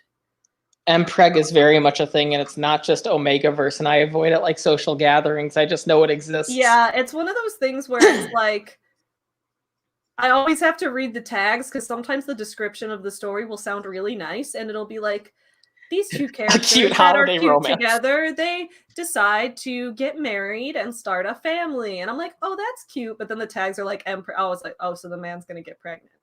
What was the Kristen Stewart holiday movie? I'm totally blanking on the name. Happiest Season? Yeah. Like, can you just imagine like a Happiest Season, but Kristen Stewart and Dan Levy end up together somehow with Dan Levy being mpreg? Like they end up platonically together? Yeah. And it's a throuple. It's a poly throuple. I love it. I love it. There needs to be more movies. Dude, that's what I thought the twist was going to be in Happiest Season, was that Alison Brie and her husband were polyamorous. And that wasn't what it was, but I thought that's what was I thought that's what we were building up to, but it wasn't. I was very disappointed. Nah, they had to conserve some like traditional. They had to make it like as normie as possible for a gay movie. I just love how the parents were bigots out of nowhere. Like they didn't care, but they cared, and it just was so out of place. For them, I think it was very like, it was about their image, right? Because he was a politician, he's a politician, so he was very worried about, like, because a lot of even politicians who are considered progressive still have like we have the traditional family, we have I'm married and we have kids, and there's like almost no one single does it. Like you never see someone with like who, I don't know. It just seems like people are still very into like, oh, I want the people who represent us to have traditional families. So I think that's where it came from. And so it was really about the dad like prioritizing his career over his family's happiness. No, but the mom made that comment about Aubrey Plaza, which was just, it felt so out of place. The mom being homophobic at the beginning felt out of place because she comes around really fast in the end, and it makes it never came up again. Yeah. Right. And so it seems like, why would she even be homophobic in the first place? Because she seems like she doesn't actually mind. So I don't know. She has a crush on Aubrey Plaza. I mean, who doesn't? Fair. Who, like, literally. Literally, like to the point where she even had that Dirty Grandpa movie where she ended up in a relationship with old Robert De Niro. So for what Argyle Dinosaur saying, I've never watched Supernatural, but I've heard a lot about the Supernatural fan fiction world that there is a lot of incest in it. Well, they're brothers, right? They're brothers, yeah. Well, that doesn't surprise me. The main ship is not brothers, but a lot of people do ship the two brothers in the fan fiction world. Because even like when I've talked to people, like, oh yeah, apparently there's some drama in the Supernatural community right now because I just heard about it on Twitter. Like they made one of the ships canon out of nowhere, and Tyler was like, "The brothers? They made the incest canon?" And I was like, "No, I don't think it was that one." But like everyone knows of the incest ship being the popular one. Okay, sorry, Argyle Dinosaur. Argyle Dinosaur's like, we don't talk about that. Okay, I won't talk about the incest ship, but that's a pretty big one from what I've heard. Who's Francisco? A new guy? Oh, fucking nosy mom. Lindsay's mom is a bitch. Lindsay's mom is happiest season all the way through.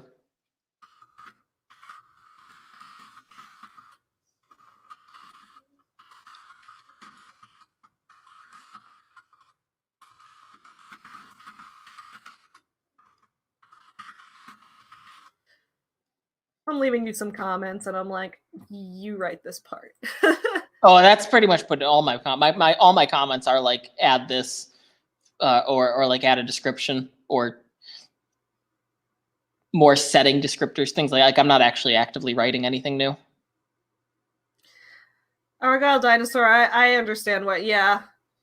Let them be happy. That's what I hate when like it's the whole thing where you see a lot in TV, they try to toe this line, and I think this is where queer baiting comes from, where they try to toe this line of like, so many people, we want this to appeal to our gay fans, so we'll make it a little bit gay, but we also don't want our straight fans to be mad because they don't like the gays, so we won't make it all the way gay. And then in the end, just nobody's happy. Everybody's like, that fucking sucked. What did you just do? Like that Star Wars same-sex kiss that was in the background, and easily they made it so that like, oh well, when we go and show this movie in Singapore, in China, in China, we can just cut that right out. Yeah, no, dude. Disney is the worst. I when I was last night I watched Star Trek with BC for like 5 hours. And we went on this whole rant about how Disney's fake gay representation is the worst. Dude, have you seen the movie Onward? No. So I actually like the movie, but it's the worst in that too. They have one scene where they hyped up that they have a gay character in it, and it's this police officer, and she just makes a comment about how she and her girlfriend. I'm just like, oh, this is awesome, because now when you show it to a country where homosexuality is illegal, you can just change it to boyfriend. You can just translate it differently. Yeah, that's the thing. Disney never commits. They're always like, this movie has our first gay character, and it's always like, you've had 12 first gay characters already, and none of them have been important to the plot. But yes, I loved Onward too, Eddie, and the part where, I mean, fuck, I'll just say spoiler. The part where Chris Pratt's character is like, and that's when I vowed never to be afraid again. I was like, oh, that's so sweet. I haven't seen it. I don't know though. I kind of hate Disney, so I've stopped watching Disney things because Disney sucks. Yeah, just hate everything, and then you can watch everything. That's probably a good idea. I need to give myself another haircut. I gave myself a haircut last week, but it wasn't enough. I saw Ben, speaking of butt babies, I did see that he is producing a movie now by the woman who just got fired by Disney. Ben Shapiro is producing a movie about a school shooter.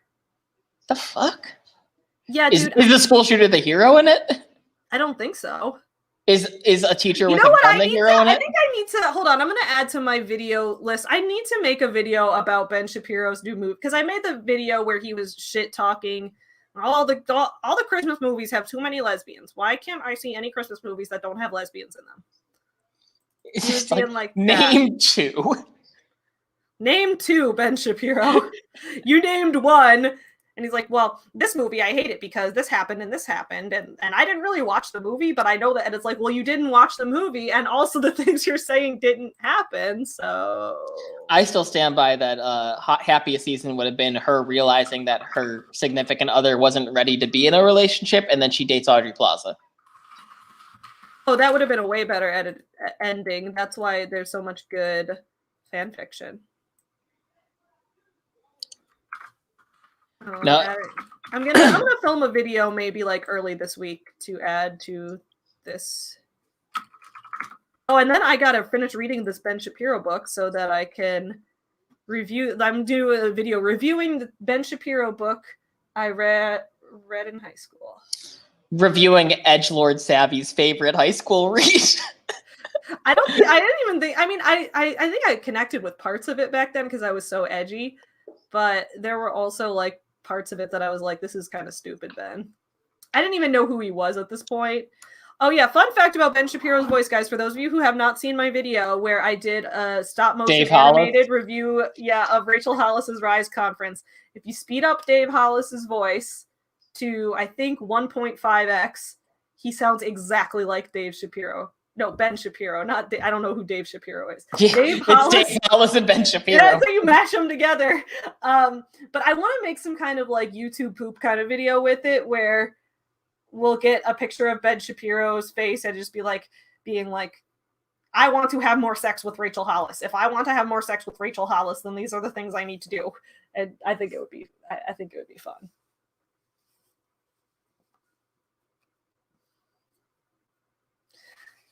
All right, back to this book before I have to go get more coffee to make it. You love dialogue so fucking much. I do. I used to be a scriptwriter. A scriptwriter, exactly. And now I make videos and I talk a lot. So yeah.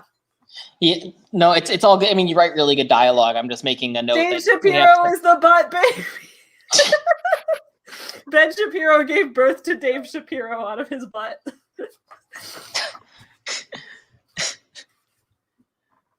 Eddie coming through with the assist, or no, the goal. This Friday, RK, you and I are going to do a live stream where we talk about all of Rachel Hollis's books.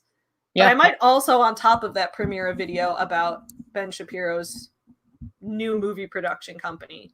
I just have to film that at some point this week, but I'm sure I will be able to do that. How much money do you think he made during this pandemic to be launching this project? I don't know. He's got to be doing well. I feel like he's doing well because he's become such a meme. So even people who hate him know about him and have clicked on his videos. So he still gets ad revenue. He is in the sector. I mean, politics, especially if you're talking politics, all attention is good attention. Yes, exactly.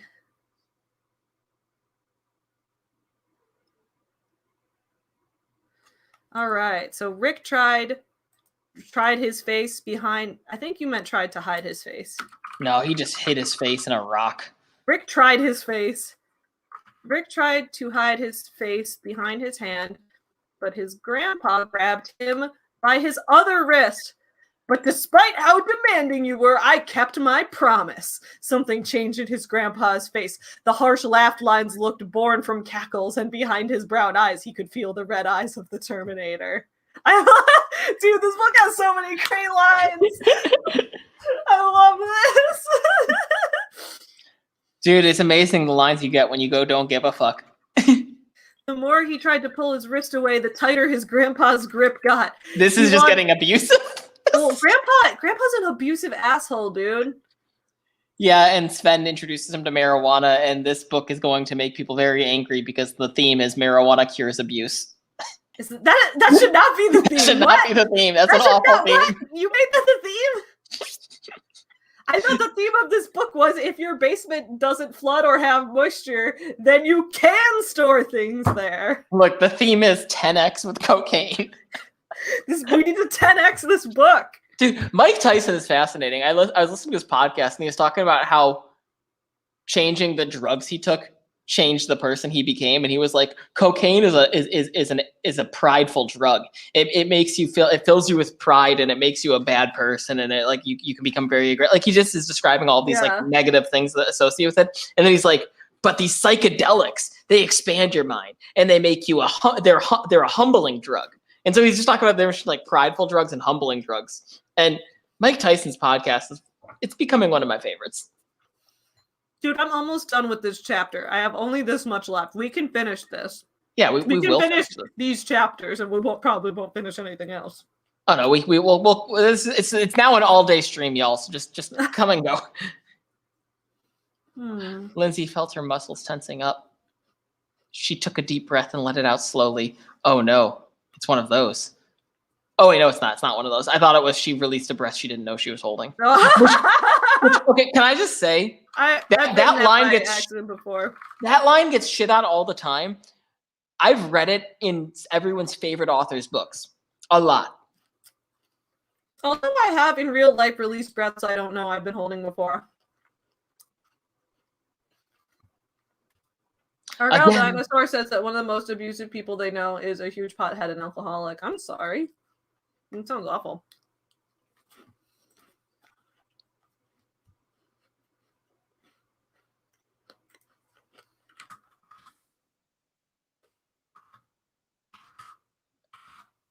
Mom's letting her down. Lindsay, you know we don't have that much room in our basement. Yes, you do. You just sometimes store things there, and there's no moisture. God damn it, Lindsay's mom. I'm gonna add. Lindsay's mom is so annoying in this book. What a liar. You mostly use it for storage anyway, though. Dad is trying to set up a home gym, and oh god, they're so unsupportive. I know they're so unsupportive. Dad wants to set up a home gym, and then I think the next line is like, Dad doesn't even work out. He bought a yoga mat and some free weight. That takes up no room. You can roll a fold. Yeah, Dad is a lazy sack of shit, but Mom is like, no, you can't put stuff in our home because Dad might want to work out in the future. With free weights and a yoga mat, which take up all of 4 feet.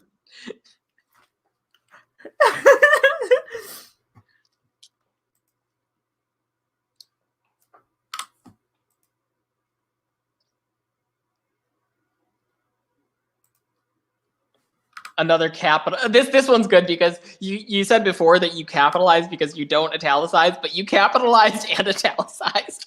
Dad was never in shape. Dad was never in shape. But at least she had the sense not to say it out loud, so you can't store a few boxes. Oh, the reason I italicized that was because it was her thinking. And I'm going to quickly add, so you can't store a few boxes. Liar, way more than a few. Now we know where Lindsay gets it from. Opening his eyes. Wait, okay, he closed. Wait, where was I? You were all over the place. Without warning, Rick twisted his body, wielding an open hand toward his grandpa's face. Oh, you're trying to bitch slap him? He closed his eyes, preparing for impact when he felt a hard bone strike his forearm. Opening his eyes and wincing, Rick yanked his hand away. His grandpa blocked his strike and without hesitation delivered his own open hand slap. Damn, Rick and his grandpa are just slap fighting. There's slap fighting in the middle of the street. And kids are recording it. The sound cracked through the air, and at first, Rick didn't feel a thing. Because he's so tough. Didn't feel a thing, but as soon as the sound disappeared, a delayed stab punctured him. The pain spread through his cheek. He felt on fire, but before he could say another word, his grandpa shifted his weight. Oh, wow, this is a long sentence. Hold on. He felt on fire, but before he could say another word, dude, we wrote like the same line. I think you mean grandpa. His grandpa shifted his weight. And still holding Rick's wrist, leveraged his body so Rick flipped over his back and smacked against the pavement. He coughed and tried to breathe, but no air could enter his lungs. His grandpa yanked him by the collar so he was sitting up and pinned his knee against Rick's gut. A narrow finger wagged in his face. If you talk about her like that one more time, your graduation gift will be finding a new place to live. He let Rick fall flat on the ground and returned to the desk. Rick closed his eyes, half from pain and half from the 2 boys beside him. He knew without looking they captured the whole thing on video.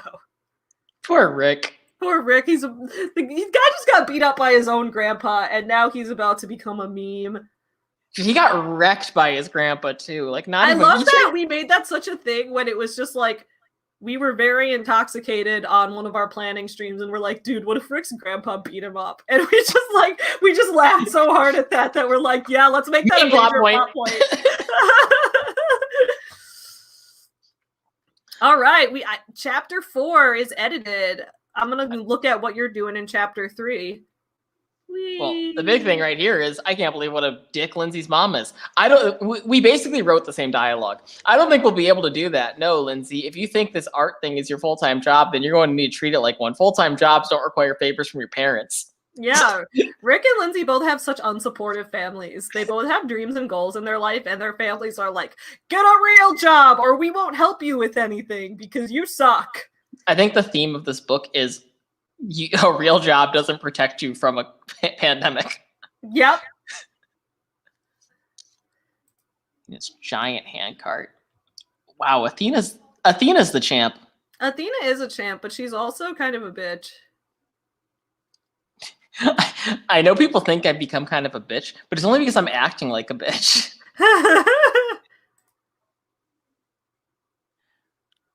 Her Too much unbroken dialogue. Yeah, I do have a lot of dialogue here. Chapter 3 is done. Oh, chapter 3 is done. Lindsay couldn't button down coats due to the boob issue. Yeah. Oh, Lindsay. Relatable. I know. Pack Daddy. I love that. I'm very happy about Pack Daddy, the name of the storage facility. I think editing in double space is nice. Yeah, I'm glad we made this bigger and double spaced it. It's a lot more pleasant to read. Chapter 5. Logan, don't make me burp. He's just yawning at me. With most of Lindsay's merchandise safely stored over at Pack Daddy.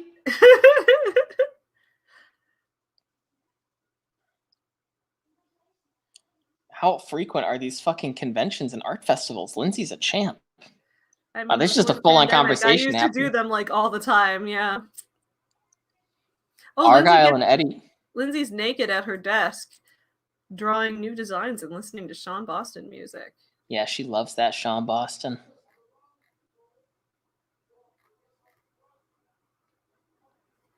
Oh, this is where she tries to find a job in the pandemic. But where's your... Oh, God, it's already 1 o'clock. I'm going to place an order real for my groceries. Yeah, we should probably wrap up this stream and then return to this editing next Sunday.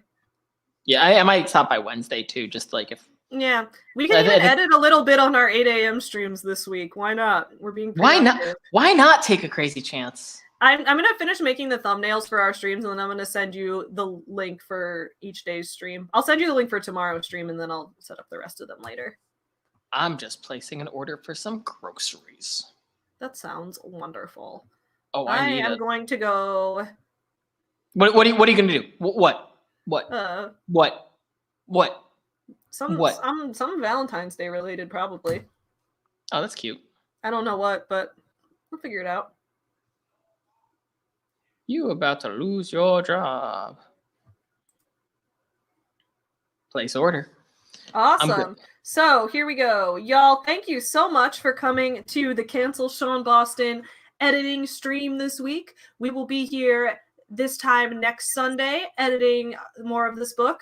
We will also be live streaming every day this week at 8 a.m. I'm holding us to this. We're going to live stream this week every day at 8 a.m. I hope that so we're both going to wake up at 5, right? Yeah.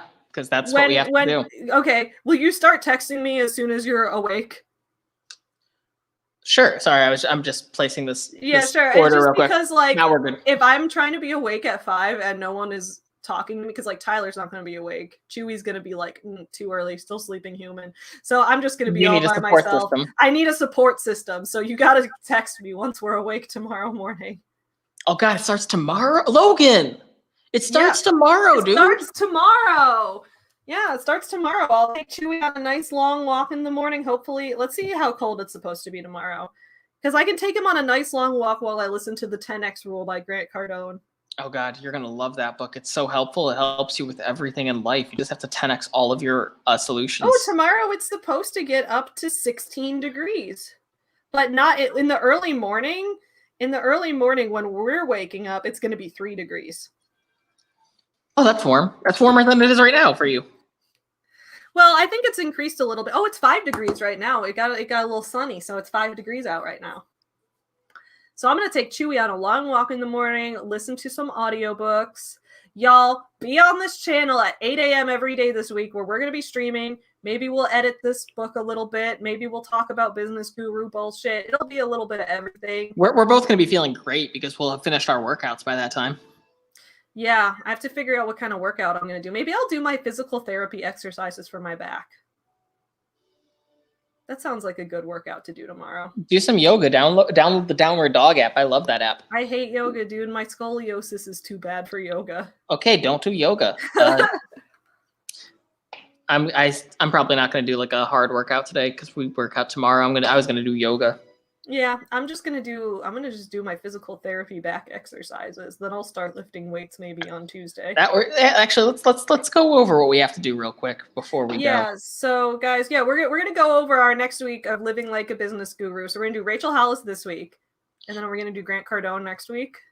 We can fucking find it. Rachel Hollis daily routine. Wait, who else has their daily routine easily findable? Did Tony Robbins have his easy to find? Tom Brady does, but that's going to be a really difficult one to follow because it's an all-day routine.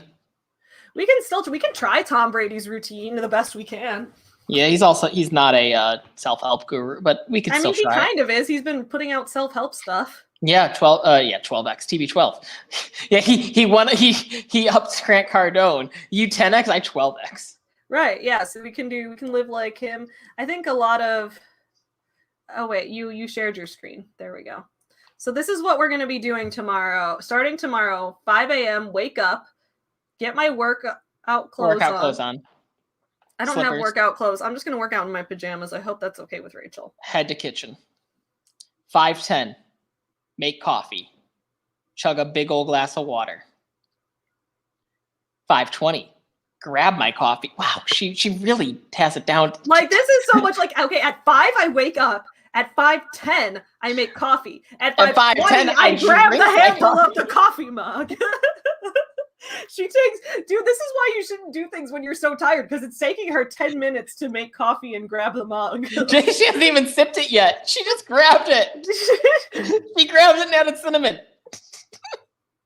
Okay, so wait, at 5:20, then I take time to start my day journal. So we got a journal. We got a journal, and what are we going to write about? I guess how shitty it feels to be away. Why is that dude's arm so hairy? Well, what I was going to say, I have hairy arms. Well, that's fine. I'm just saying I thought Rachel's audience was mostly hairless women. Where is it here? Lay out my goals. Get a chance to gratitude. Okay, gratitude. We can do gratitude or goals when we journal. Okay, gratitude or goals. My arms are not that hairy. Never mind. Right? I'm like, that's a stock photo, dude. At 5:30, she gets her pre-workout. Pre-workout energy drink. I don't have one of those. Pre-workout's pretty delicious. Erin has this powder that we mix in water. Oh, I have muscle milk powder. Maybe I'll drink that. Is that protein powder or pre-workout? It's protein powder. Oh, that's for post-workouts. You're not going to want to drink that before you work out. I'll just drink it after my workout. Sorry, Rachel. I have to adjust it. Well, I was going to say coffee does everything you need a pre-workout to do. Okay, I'll just drink coffee then, and then I'll drink protein powder after the workout.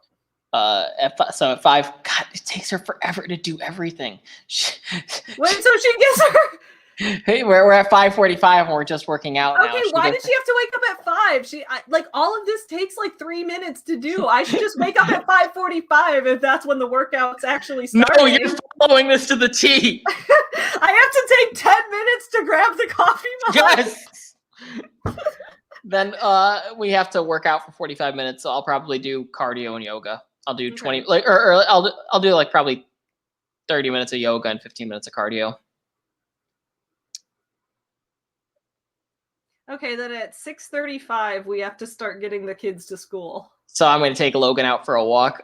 Yeah, it's an hour. I'll take Chewy out for an hour-long walk in the 3-degree weather. I actually will not, because that will be terrible for his paws. Like, that's not okay to do.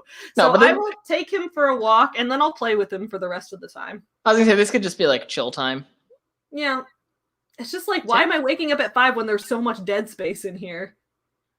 We can... I don't fucking know. Why don't I wake up at 7 at this point? We're following this to the... Oh, sorry, Logan.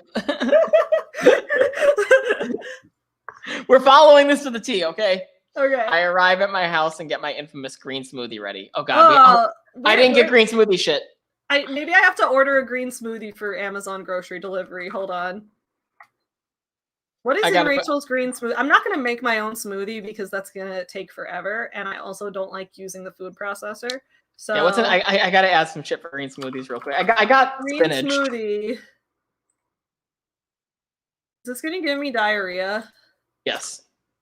Dude, why does she? I know she's like super open about everything. That diarrhea story did not make her relatable.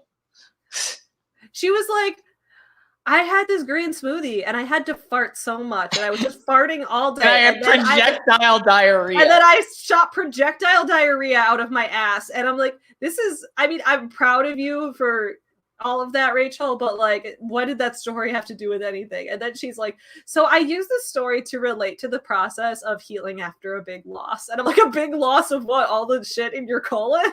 Like, what is going on here? Oh, green tea works too. Actually, no, I got shit for this. I got spinach, banana, blueberry. That'll be. Let me get some of these naked juice green machine smoothies. This sounds like something Rachel would drink. Let me see. Oh, this looks disgusting. Oh my God. I actually like naked. I just don't drink it often because they're super sugary. Okay, let me look at the nutrition facts in this. Oh yeah, this is dude. But like, I guess this is her whole breakfast. But like, that is a lot of sugar. There's 59 grams of carbs in this. Like, this is not good for. It's all fruit, or it's I'm not going to drink that. What is it? This one's expensive, but let's see what it is. Evolution Fresh Organic Superfruit Greens. Actually, I kind of miss naked. This one has so many carbs too, dude. Rachel, I'm not gonna get fat on all these carbs just for you. I'm gonna drink beer like an American.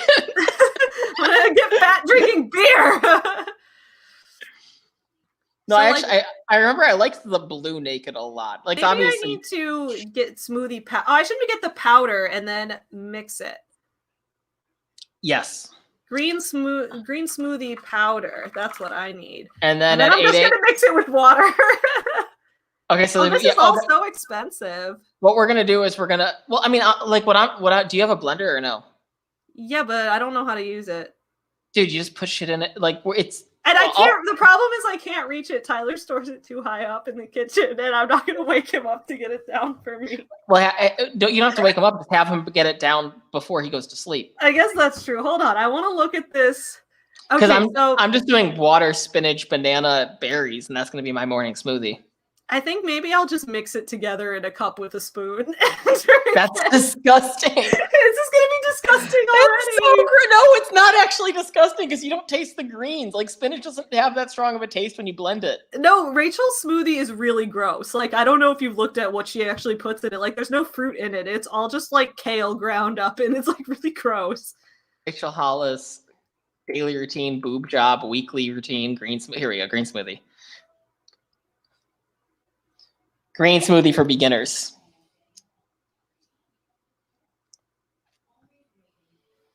I'm sorry for scaring you, Logan.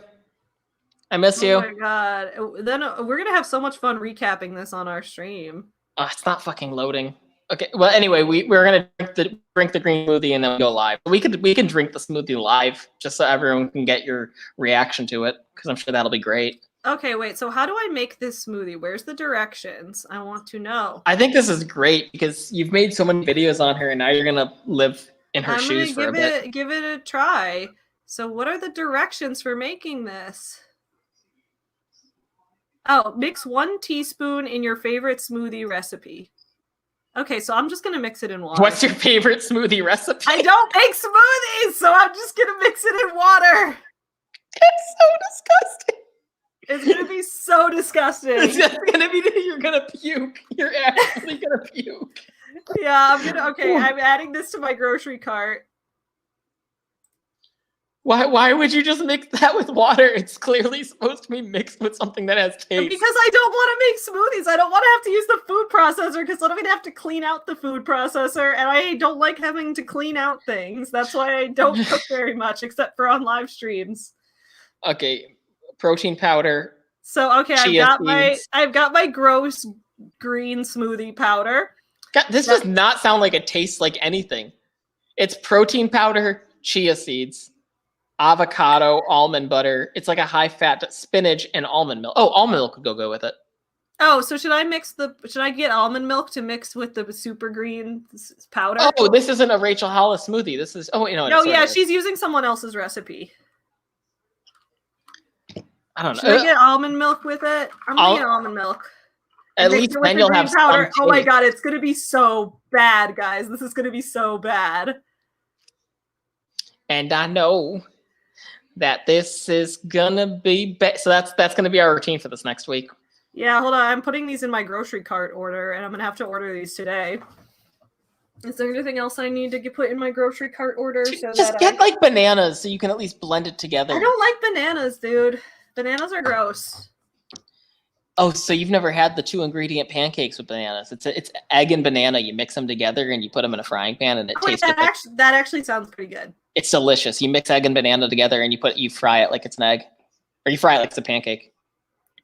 Okay. Well, yeah, you don't fry. You put it in a pan like it's a pancake.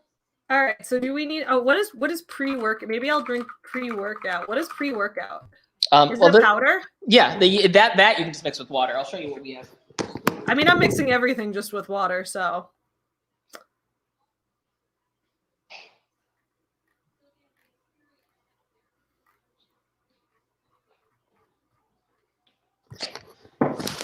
This is just for like energy. Now, this one I love. It's 0 calories. It tastes like tastes like sour peach ring, which is why Aaron got it and loves it. And honestly, I don't even know if it works for its purpose. I'm sure it does. But what I really love about it is it's just the action of taking it forces me to work out, because I'm not going to like take this and then not work out. So it's one of like those habit cues that we all have. Okay. Where it's like when I take it, I know it's time to work out no matter what. It puts me in the mood to work out no matter what. Okay, so maybe I need to get one of these. This one's a Sia berry flavored. These are all expensive. Yeah, but they last a really long time. Yeah, but will I continue to do this after I do this for a week? I guess when we do Tom Brady's routine, I'll have to have workout powders as well. I mean, Aaron and I share this one too, and it's lasted a very long time. Work out, so there's that. That'll get. I mean, I don't know. You don't have to get it. Like I said, coffee will do it. The reason why coffee doesn't work for me is that I only associate pre-workout with working out. I associate coffee with sleeping in late, doing work, like relaxing on a Sunday morning. So it's not actually a cue for me. Dude, I'm going to be so exhausted after this week. Dude, you got to read Atomic Habits. I'm not reading a self-help book unironically. I'll read it ironically. No, Atomic Habits is that the Tom Brady one? No, that's TB12. Atomic Habits is just a good book. It just talks about like the psychology behind habits, how we build habits, how we can build better habits, and how we can get rid of bad habits. Dude, I'm going to put all this weird shit in my body. This is going to be I hope everyone is entertained watching this.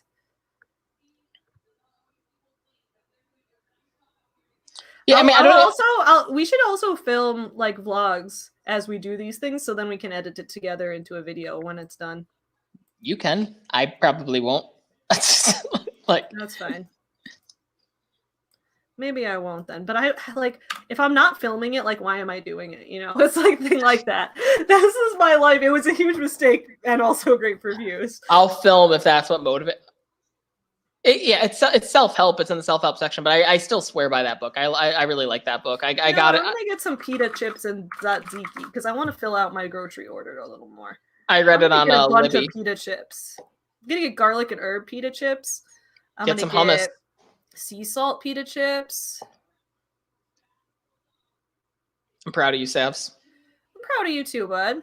I'm gonna get the tzatziki dip. I'm gonna get the hummus. Oh, I'm gonna get the lemon hummus. You don't eat food. You just get chips and dip, and that's your chips and dips. How much is in my cart? Because I want to get free shipping. Oh my god, I'm 56 cents away from free shipping. How much is in my cart, and how much of it is chips and dip? My cart is mostly chips and dip. Oh, I'll get more. Maybe I'll get more eggs and bacon because we're gonna eat more eggs and bacon. Eggs and bacon. There we go. I'm so proud of myself. I finally have been able to successfully flip eggs. Like I've been practicing. I'm terrible at that. It's taken me a while to get good at it. An embarrassingly long amount of time. Oh, you know what? I'll just get more half and half. I always need that because I drink so much coffee. Dude, drink your coffee black. Oh, actually, wait, I have creamer every once in a while. I should get ingredients for more potato soup. So I want to get more green onion. And I want to get more... Argyle's entertained. I'm glad. Oh, I will be making oven bacon again. Absolutely. Yes, Maya, I will be making oven bacon again. What else did I need? Oh, I needed whipping cream or heavy cream. Need some heavy cream, and I need some sour cream. Oh, I know.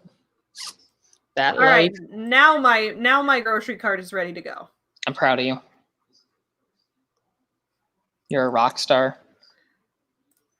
I sure am. All right. You should get a bread maker. I should. It's so much fun.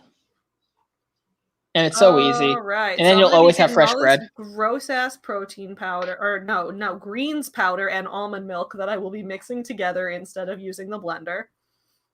Because you're too lazy to. I'm too lazy to use. I'm not lazy enough. I'm so unlazy to the point where I'm waking up at 5 a.m. and working out to do this video, but I'm too lazy to get the blender down from the cabinet. And that's one of the things I love about Atomic Habits. It talks about how humans are, based on our evolutionary genetics, we were made to be lazy, and being productive is not about overcoming your laziness. It's about creating the path of least resistance for yourself. That is the thing. Okay, because I talk about this where I'm like, before there was a pandemic, when I used to go to work in downtown, I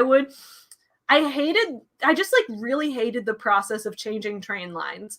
Like going down the stairs for one train, going up the stairs for another, waiting 5 minutes for the other one to get. I just hated changing train lines. So I would ride one train line as close as I could get, and then I would rather walk an entire mile or two the rest of the way to work from just so that I wouldn't have to change train lines. And Tyler would always be like, Savvy, this is the stupidest thing I've ever heard. You will save 40 minutes of walking time if you just change train lines. You won't have to walk 2 to 3 extra miles a day. And I'm like, no, I don't want to change train lines. I hate it. Also, so it's I'm too lazy. I do more work because I'm too lazy for things. No, but there's nothing wrong with walking 2 extra miles. It sounds healthy. Oh, okay, yeah. Jennifer's asking about my Facebook group. Yes, I have a Facebook group. It's called Lady Business Owners. Even if you're a man, you can join. I don't mind. Let me put a link to it in the chat. Hold up. And then you're welcome to join. You have to answer the questions, though, because a lot of people request to join but don't answer the questions. And there it is. Whoop, there it is. Awesome. All right, guys, I'm putting in this grocery order. Who's ready for us to be Rachel Hollis for? Oh, God, we should write a self-help book this week. We should write a self-help book at the end of this called what we learned from living like business gurus for a week. Yeah, you don't have to be a business owner to join either. It's all about supporting women in business. But even if you are not a business owner, you can still join. Or not a woman. Even if you're not a woman or not a business owner, it's still a place for good. That's the focus of the group, but it's also just a place for good conversation and about creativity and stuff. So feel free to join. If you want to make Ben Shapiro butt baby merch, that's the place to sell it. Wait, I thought I placed my order already. What just happened? You lost your pita chips? Did I lose my pita chips? Wait, I already placed my order and selected my delivery window for today. And now it's telling me today is not available. It told me today by 5 p.m. was available a minute ago. What the fuck just happened? Where are my pita chips? Where are my pita chips?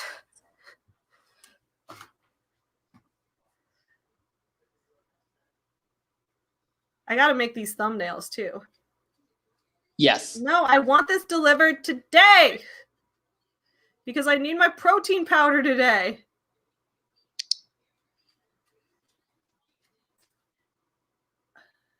Oh, Savs. What are we gonna do? Here, I'm just gonna close out Amazon because it told me I could get it delivered today, and then it was like no, and I'm like, did I pay for this order? Did I place it yet or not? I'm getting confused now, guys. I'm getting confused. Did you see the honey candy I made last night? Oh, that looks delicious.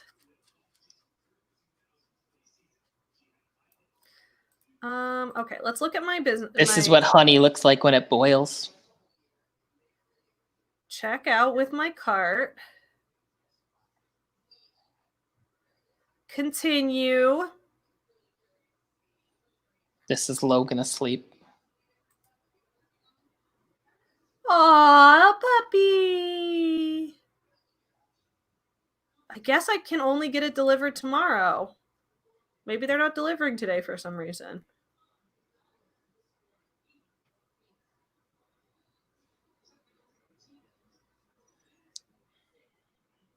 Okay. Well, I'll get it delivered tomorrow, so I won't have a green smoothie tomorrow morning because I don't have the powder yet. But you got the power. I've got the power. But you don't got the D.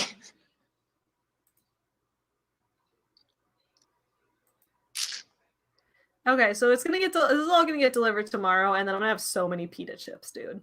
Dude, all of the pita chips. Tyler's gonna be like, "Why did you order so many pita chips again?" And you're gonna be like, "Because pita chips are fucking delicious." So I need to finish making our thumbnail. I'm gonna make these thumbnails, and then I'm gonna send them to you. So okay, so guys, join us at 8 a.m. tomorrow morning to live like Rachel Hollis for a week with us, and then after that, we will live like Tom Brady for a week, or maybe we will live like. We'll figure it out. Grant Cardone, Tony Robbins. I bet there's a bunch of other business guru things online about how to live like them for a week. So I'm gonna live like all these people for a week, and it's gonna be awesome. Great. All right, y'all. Thank you so much for tuning into this stream. What did I say? Oh, Argyle fell back because I said without the D. My bad. Love y'all. Take care. Love y'all. Happy Valentine's Day. Bye, friends.